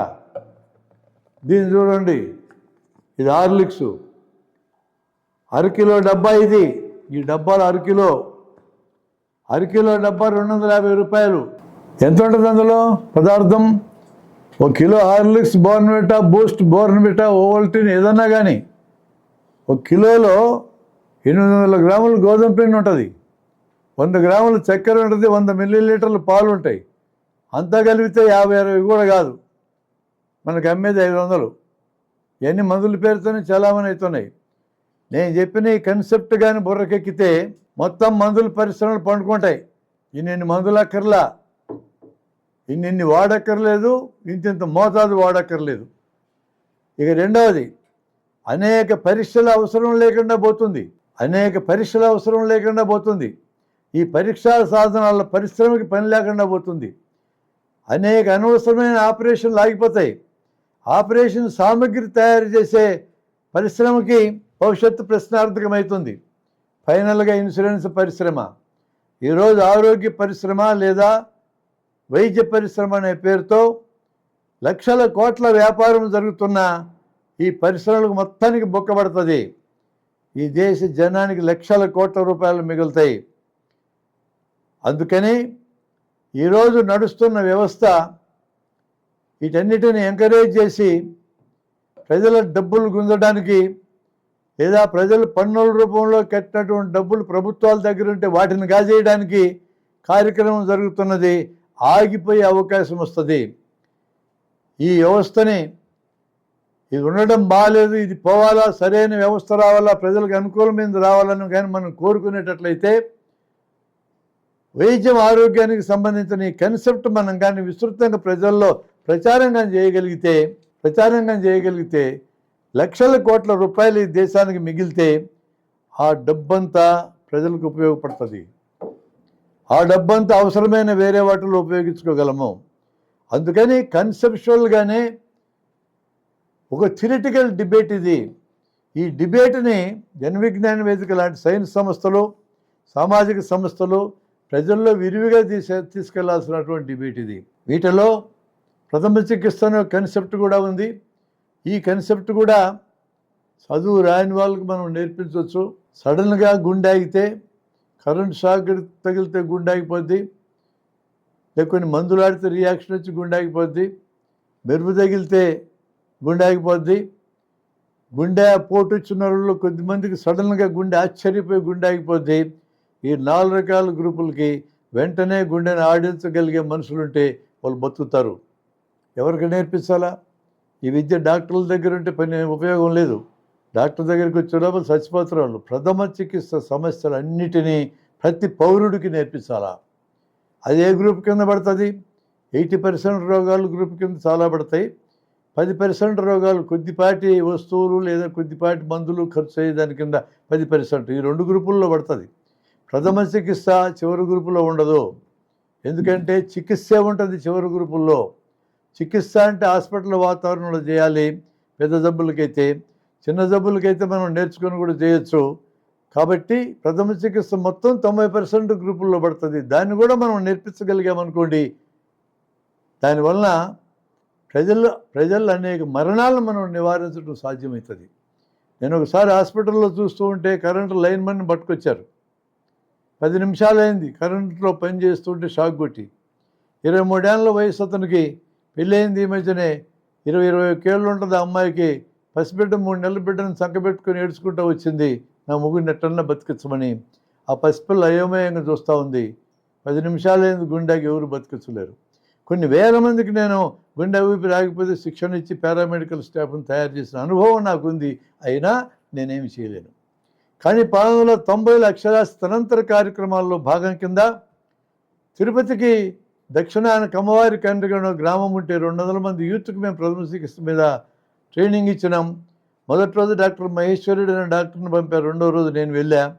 తెలుగు కుడితే ఏం చేయాలా, పాము కరిస్తే ఏం చేయాలా, కరెంట్ షాక్ కుడితే ఎట్లా చేయాలి, మెరుపు తగిలితే ఎట్లా బతికించాలని చెప్తా ఉంటే పొలాలకు వెళ్ళే రైతులు కొంతమంది కాడిమాన్లు అక్కడ పడేసి ఎదురుని చెట్లకు కట్టేసి మధ్యాహ్నం దాకా మాతో విన్నారు. ఇవన్నీ మాకు కదా సార్ నువ్వు చెప్పాలి, ఈ పిల్లలందరికీ చెప్తున్నవి ఏందన్నారు వాళ్ళు. ఈ పిల్లలందరూ మీ చుట్టుపక్కల 20 గ్రామాల పిల్లలయ్యా, వాళ్ళందరూ మీకు నేర్పడానికి మేము నేర్పిస్తున్నామంటే, సరే అట్లా అయితే మంచిదే అన్నారు. సాయంత్రమే 5 క్యాంప్ క్లోజ్ చేసి వస్తుంటే ఈ వినడానికి వచ్చిన రైతులు అడ్డం పడి మమ్మల్ని పోనీయకుండా ఆపారు. ఏం సార్ మీరు తలా ఒక ఇంటికి వెళ్ళి భోంచేశారట కదా, మరి మా ఇళ్ళకి ఎందుకు రారు, మా ఇంట్లో కూడా ఏదైనా తినిపోవాల్సిందని చెప్పి అంటపెట్టుకుపోయారు. అట్లా జనానికి మనం నేర్పించడం సాధ్యమే. ఈ ట్రైనింగ్ జరిగిన 1 నెలకి వర్షాకాలం వచ్చింది. మెరుపులు ఉరుములతో ఒక పొలం దున్నే రైతుకి మెరుపు తగిలి గుండె కింద పడిపోయినాడు. పక్క పొలం దున్నే ఆ కుర్రోడు, చదువు కూడా లేదు అతనికి, మన ట్రైనింగ్లో పాల్గొన్న కుర్రోడు అతను, వెంటనే పరిగెత్తుకుని అక్కడికి వెళ్ళి మెడలో నాడి చూస్తే నాడి తెలియలా. ఇతనికి మెరుపు తగిలిందని అర్థం చేసుకున్నాడు. నేల మీద అక్కడే పడుకోబెట్టి ఎదురుమ్మ గుండె చెస్ట్లో కింద భాగం 20 సార్లు గబగబా నొక్కాడు. వెంటనే అతను లేచి కూర్చొని ఏమైంది నాకు అన్నాడు. నీ గుండె ఆగిపోతే నేను ఆడిస్తున్నా అన్నాడు. ఎవరికి నేర్పించాలండి? జనానికంతా నేర్పించాలి ఇట్లాంటి విద్య. ఈ విద్య నేర్పడానికి ఇక్కడ కూడా వ్యాపారం వచ్చి కూర్చుంది. గుండె నొక్కడం నేర్పాలంటే మ్యాన్కిన్ అనే ఒక బొమ్మ మీద నేర్పాలనేది రూల్ పెట్టినారు. ఆ బొమ్మ ఖరీదు 2 లక్షలు. నొక్కడం అనేది చేయొచ్చు బొమ్మ మీద, తప్పేం కాదు. మెడికల్ కాలేజీలు అట్లా నేర్పిస్తారు. విస్తృతంగా జనంలో నేర్పించాలంటే 2 లక్షలు పెట్టి బొమ్మ ఎక్కడ కొనుక్కొని పోతామండి మేము. నేనైతే ప్రతి ఒక్కరికి ఈ విద్యని మనుషుల మీద నేర్పిస్తా. ఆ నొక్కడం అనే భాగం ఒక్కటి తప్ప అన్నీ కూడా మనుషుల మీద నేర్పచ్చు. ఆ నొక్కడం చేయకూడదు. గుండె పనిచేస్తున్న వాళ్ళకి నొక్కితే ఆగిపోయే ప్రమాదం ఉంది, నొప్పి తెలుస్తుంది. ఆ గుండె ఆగిపోయిన వాళ్ళకి ప్రయత్నం చేస్తే ఆడే అవకాశం ఉంది. అందుకని ఆ ఒక్క బిట్టు తప్ప మొత్తం మనం బయట నేర్పడం సాధ్యమవుతుంది. అందరికీ నేర్పాలి అంటే ఖచ్చితంగా బెస్ట్ ప్లేస్ స్కూల్లో విద్యార్థులందరికీ ప్రథమ చికిత్స చేయాలి, గుండె ఎట్లా ఆడించాలి నేర్పించాలి. ఇప్పుడు నేను మాట్లాడిన ఆరోగ్యానికి సంబంధించిన ప్రతి అంశము కూడా క్లాస్ రూమ్లో మాట్లాడడం సాధ్యమవుతుంది. క్లాస్ రూమ్లో 45 నిమిషాల్లో 40 నిమిషాలు పాఠం చెప్పుకొని 5 నిమిషాలు ఈ అంశాలు ఒక్కొక్క అంశం ప్రతిసారి కానీ మనం చెప్పగలిగితే నెక్స్ట్ జనరేషన్, ఏ జనరేషన్ అయితే ఏ దేశమైనా బాగుపడటానికి బాధ్యత వహించాలో, పోయే జనరేషన్ కాదు, రాబోయే జనరేషన్, ఆ జనరేషన్కి క్లాస్ రూమ్లో ఇవన్నీ నేర్పించడానికి మనకు సాధ్యమవుతుంది అనేది నా అభిప్రాయం. ఈ ఫిలాసఫీ మనకు తెలియాలా? ఈ ఆరోగ్య పరిశ్రమ అనే పేరుతో ప్రపంచాన్ని చేసే అడ్డగోలు దోపిడీ మనకు తెలియాలి. ఈ అడ్డగోలు దోపిడీ కరోనా పీరియడ్లోనే జరిగింది. గాలిలో కరోనా వ్యాపిస్తుందనే ప్రచారం జరిగిన తర్వాత పెద్ద పెద్ద మాస్కులు వచ్చినాయి. 1200, 2000, 5000 ఖరీదైన మాస్కులు వచ్చినాయి. గాలిలో ఎల్లప్పుడూ వైరస్ వెళ్తుంది. తగ్గినా తుమ్మినా మనం మాస్క్ కట్టుకున్నా, చేయి అడ్డం పెట్టుకున్నా, మోచేయి పెట్టుకున్నా, టవల్ పెట్టుకున్నా, సున్ని కట్టుకున్నా, చీరకం కట్టుకున్నా 90% వైరస్ ఆగుతుంది, 10% గాల్లోకి పోతుంది. గాల్లోకి వైరస్ పోవాలి. గాల్లో కలిసిన వైరస్ డైల్యూట్ అవుతుంది. డైల్యూట్ అయినా పలసనబారినటువంటి వైరస్ ఇమ్యూనిటీ తేవడానికి తోడ్పడుతుంది. పలసబారిన వైరస్ అవసరమో. ఆ వైరస్ మనకి మేలు చేసింది. అందుకే నీకు దార్విస్లాంలో 58% రెసిస్టెన్స్ వచ్చింది. జనమందరూ బతుకున్నారంటే మన దేశంలో కరోనా సమయంలో గాలిలో గెలిచిన వైరస్ వలన వచ్చిన రెసిస్టెన్స్ వలన, రోగ నిరోధకత వలనే బతికినాము. ఎయిర్ కండిషన్ వసతుల్లో, ఎయిర్ కండిషన్ బస్సులు, కార్లు, రైళ్లు, విమానాల్లో వాళ్ళే ఎక్కువగా జబ్బుని పాకెట్టడు చేశారు. లాక్డౌన్ పీరియడ్లో బయట తిరిగిన యూత్ని కర్రలు పెట్టి కొట్టించాము. వాళ్ళ వల్లనే మనం బతుకున్నాము. ఈ సంగతి మనకు అర్థమైతే కదా. ఎయిర్ కండిషన్ రూముల్లో ఉండే పెద్ద మనుషులు తోలిపోలే, ఎయిర్ కండిషన్ వసతులే మనం జబ్బుని పాకెట్టడు చేశారు. అంటే అర్థం ఏంటి? కరోనా పీరియడ్లో కూడా గాలిలో గెలిచిన వైరస్ మనకు మేలు చేసేదైతే దాని పేరు అడ్డం పెట్టి మాస్కుల వ్యాపారం లక్షల కోట్లకు చేసుకున్నారు. కరోనా పేరుతో అడ్డుగోలుగా మందులు ఆడిచ్చి వైరస్కి ఏ మందు పనిచేయదు. 5వ రోజుకి వైరస్ తగ్గుముఖం పట్టకపోతే రెమిడీసివిర్ ఒక్కటే పనిచేస్తుంది 12వ రోజు దాకా. ఇక మనం వాడిన డాక్సీసైక్లిన్, మెరిపెనము, పారాపెనము, అజిత్రోమైసిన్, అమాక్సిక్లావిలిన్ మొత్తం బుస్సో ఏమీ పనిచేయాలా. నొప్పులకి పారాసెటమాల్ పనిచేసింది. ఆ క్రిటికల్గా ఉన్న 5% రోగులకు మాత్రమే ఇతర మందులన్నీ ఉపయోగపడ్డాయి, ఇతర పరీక్షలు ఉపయోగపడ్డాయి. ఇంత క్లియర్గా మనకి ఈరోజు డేటా ఉంది. కానీ వ్యాపారం చేసుకున్నారు. ఈరోజు కూడా ప్రజలకు భ్రమలు కలిగించి అబద్ధాలు చెప్పి, టానికులు దాకపోతే బలం రాదు, హెల్త్ డ్రింకులు దాకపోతే మీ పిల్లోడు బలంగా ఉండడు, మీ పిల్లవాడు బ్రహ్మాండంగా బ్యాటింగ్ చేయాలంటే బూస్ట్ తాగాలి, అన్నం తింటే చేయడా, ఇట్లా అబద్ధాలన్నీ మాట్లాడి తప్పుడు వైద్యాలన్నీ జనం నిత్యం రుద్దుతూ ఉన్నారు. దీని అర్థం దయచేసి గుర్తించండి.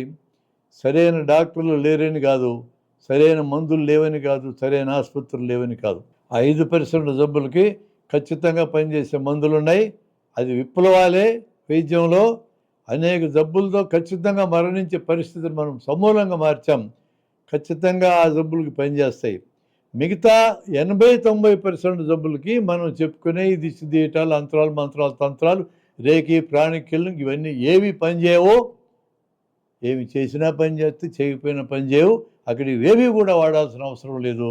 నిర్దిష్టమైన జబ్బులు 5%కి నిర్దిష్టమైన మందులు, నిర్దిష్టమైన వైద్యాలు, అన్ని స్పెషాలిటీలు, సూపర్ స్పెషాలిటీలు ఖచ్చితంగా పనిచేస్తాయి. వాటిని జుడిషియస్గా, కరెక్ట్గా ఎక్కడ వాడుకోవాలి అక్కడ వాడుకోవాలి, ఎక్కడ అవసరం లేదు అక్కడ వాడుకోకూడదు. ఆ విధంగా మనం ప్రవర్తనని, జనం యొక్క హెల్త్ కల్చర్ని, హెల్త్ బిహేవియర్ని మాడిఫై చేయటం ద్వారా ఈరోజు ప్రపంచ ప్రజల యొక్క సంపద వైద్య పరిశ్రమ మీద దుర్వినియోగం కాకుండా ఆపడం సాధ్యమవుతుంది. ఈ యాంగిల్లోనే వైద్య విద్య ఉండాలా. ఈ పని కానీ మనం చేయగలిగేటట్లయితే వైద్య విద్యకి ఇంతంత ఖర్చు అవసరం ఉండదు, ఇంతమంది డాక్టర్లు అవసరం ఉండదు. నేను ఒక ఉదాహరణతో ముగిస్తా. మా దగ్గర డాక్టర్ సీతారాం గారు ఉన్నారు, న్యూరో సర్జన్, చాలా మంచి డాక్టర్. ఆయన జనరల్ హాస్పిటల్లో చాలా ఏళ్ళు ప్రాక్టీస్ లేకుండా పనిచేసినాడు. ఆయన చివరి రోజుల్లో ప్రాక్టీస్ పెట్టిన టైంలో, రిటైర్ అయినా ప్రాక్టీస్ పెట్టిన టైంలో నేను ఒకరోజు కలిశాను ఆయన్ని. ఏం సార్ మీ దగ్గరికి ఏమేమి రకాల జబ్బులు వస్తాయన్నా? ఎంత మెడకాయ నొప్పులు, నడువు నొప్పులు, తలకాయ నొప్పులు వస్తారా బ్రహ్మారెడ్డి అన్నాడు. అవన్నీ నువ్వెందుకు చూడాలి సార్, మేమంతా చూస్తాం కదా ఎంబీబీఎస్ వాళ్ళమన్నా. అవునా, మరి ఏం చేయమంటావు, అందరూ వస్తారా వాళ్ళేనా? మరి న్యూరో సర్జరీ ఇంట్రెస్ట్ ఉంటే జబ్బులు ఎన్ని వస్తాయన్నా? ఈ 70-80 మందిని చూస్తారా రోజుకి, వస్తే ఒకడు వస్తాడు. ఈ జబ్బుల మధ్యలో పడి అది కూడా మిస్ అవుతున్న ఒక్కోసారి అన్నాడు. అసలు ఇది కరెక్ట్ వేనేనండి, కరెక్ట్ పద్ధతేనా స్పెషలిస్టులు ఆడుకునే పద్ధతి? వీటిల్లో బోలెడు జబ్బులు ఫిల్టర్ అయిపోతాయి, అసలు వైద్యం అక్కర్లేదు. చాలా చిన్న జబ్బులన్నీ కిందుండే డాక్టర్లు వైద్యం చేస్తారు. స్పెషలిస్టుని ఆ జబ్బుకు మాత్రమే వైద్యం చేయడానికి ఆయన వాడుకుంటే ఇంతమంది స్పెషలిస్టులు మనకెందుకు, ఇంత ఖర్చు మనకెందుకు, ఇంత ఎక్స్‌చెకర్స్ మనీ ఎందుకు ఖర్చు కావాలి, ఇంత మన పన్నుల డబ్బంతా ఈ స్పెషాలిటీస్ కోసం ఎందుకు ఖర్చు కావాలి? ఇది ఆలోచించదగ్గ విషయమని నా అభిప్రాయం. అందుకనే కేవలం వైద్యపరంగా నేను చెప్పి ఆపలేదు మీకు. దీని వెనుకున్న పొలిటికల్ ఎకానమీ మీకు చెప్పా. ఈరోజు నేను చెప్పే ఆలోచనలు అమలు జరగనీయకుండా చేయడానికి వైద్య పరిశ్రమ మొత్తం పూనుకొని ఉన్నది. ఆ పరిశ్రమతో ఈరోజు మనం పోరాటం చేయాల్సిన అవసరం ఉంది. ఆయుధ పరిశ్రమతో మనం పోరాడాల్సిందే, ప్రపంచ శాంతిని నెలకొల్పాల్సిందే. అసలు ఆయుధాలు చంపుకోవడానికి పనికొస్తాయి, దేనికి పనికొస్తాయి? జనానికి సరిహద్దులు గీసుకొని అవతల పేదోళ్ళు యువతల పేదోళ్ళు సైన్యం కింద వచ్చి ఒకరినొకరు టపటపా పేల్చుకొని చస్తారు. అక్కడ పరిపాలించేటోళ్ళు ఇక్కడ పరిపాలించేటోళ్ళు భద్రంగానే ఉంటారు. మామూలు మన పిల్లలు చస్తూ ఉంటారు. అసలు ప్రపంచంలో యుద్ధాలే ఉండకూడదు అనేది మనం కోరుకోవాలి. ప్రపంచంలో మందులు అవసరం లేకుండా జనానికి 100కి 90 రోగాలు అల్లంతలో బాగు చేసుకోవాలనేది కూడా మనం కోరుకోవాలి. మనం ఈ రకమైన కల్చర్ కానీ క్రియేట్ చేయకపోతే నేను చెప్పే విషయాలు గుడ్డి కుక్క కూడా ఎందు వినిపించాలంటే మనం ప్రచారం చేయాలి అని నేను మీకు మనవి చేస్తూ నేను సెలవు తీసుకుంటున్నా.